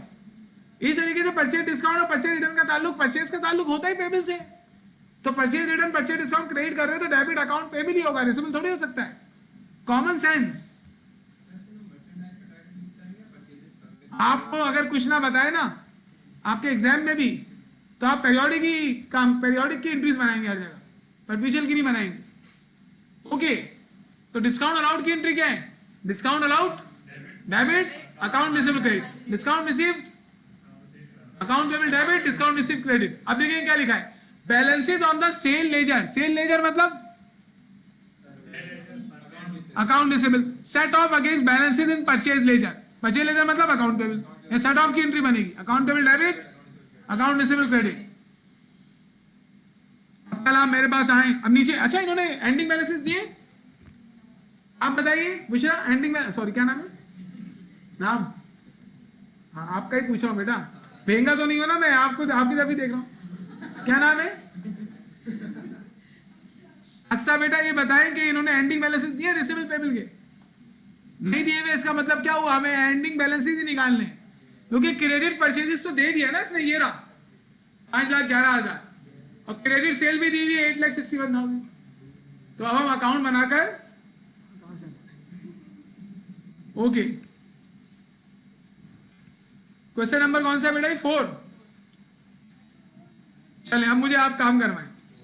पहले हम कर रहे हैं क्या, दोनों अकाउंट बनाने, परचेज लेजर अकाउंट भी, सेल लेजर अकाउंट भी। चले ये क्वेश्चन जो है मैं आपको नेक्स्ट क्लास में सॉल्व करवाऊंगा, लेकिन आप लोग क्या करेंगे, आप लोग एंट्रीज ऐसे इसको ट्राई भी कर सकते हैं आप। ये सिंपल अकाउंट है, जनरल लेजर का सिंपल अकाउंट है। हाँ, ये सीधे तरीके से होगा। इसमें अभी जो मैंने बुशरा और अनवर, अभी जो मैंने क्वेश्चन पीछे सॉल्व करवाया वैसे नहीं होगा ये, क्योंकि उसमें तो क्रेडिट सेल क्रेडिट परचेज दिखाई थी ना, इस अकाउंट में तो एंडिंग बैलेंस आएगा। ये सीधा सीधा बनेगा नॉर्मल तरीके से, जैसे हम लोग अकाउंट बनाते हैं। मैं करवा दूंगा आपको, मुझे 3-4 क्वेश्चन सॉल्व करवाने थे। अब देखिए इसके एंड वाले क्वेश्चन आप देखेंगे ना, ये देखें, ये देखें, ये नहीं, ये सवाल देखें 15वां, इसका 16वां सवाल देखें, ये बड़े, ये मैंने ये सवाल देखें आप, कितना बड़ा सवाल है। जब एंड में करेंगे ना, तो अब आप इस वक्त मैं आपसे एंट्री पूछ रहा हूं, अब आप कह रहे हैं हाँ, तो ये बड़ा मसला हो जाएगा। इसमें आपको एंट्रीज सारी याद होनी चाहिए एंड तक नहीं मतलब शुरू से ही सारी एंट्रीज याद होनी चाहिए। 17-18 क्वेश्चन है इसके, और ये जो हम क्वेश्चन कर रहे हैं ना 17, ऐसा मुश्किल सवाल पेपर में अगर आ गया, मतलब समझ जाओ वो एफएफए का सबसे अच्छा पेपर होगा। अच्छा पेपर कहता हूं मैं उसको जिसमें अच्छे सवाल आते हैं, मुश्किल वाले बेहतरीन। सही, ओके, अल्लाह आपकी मदद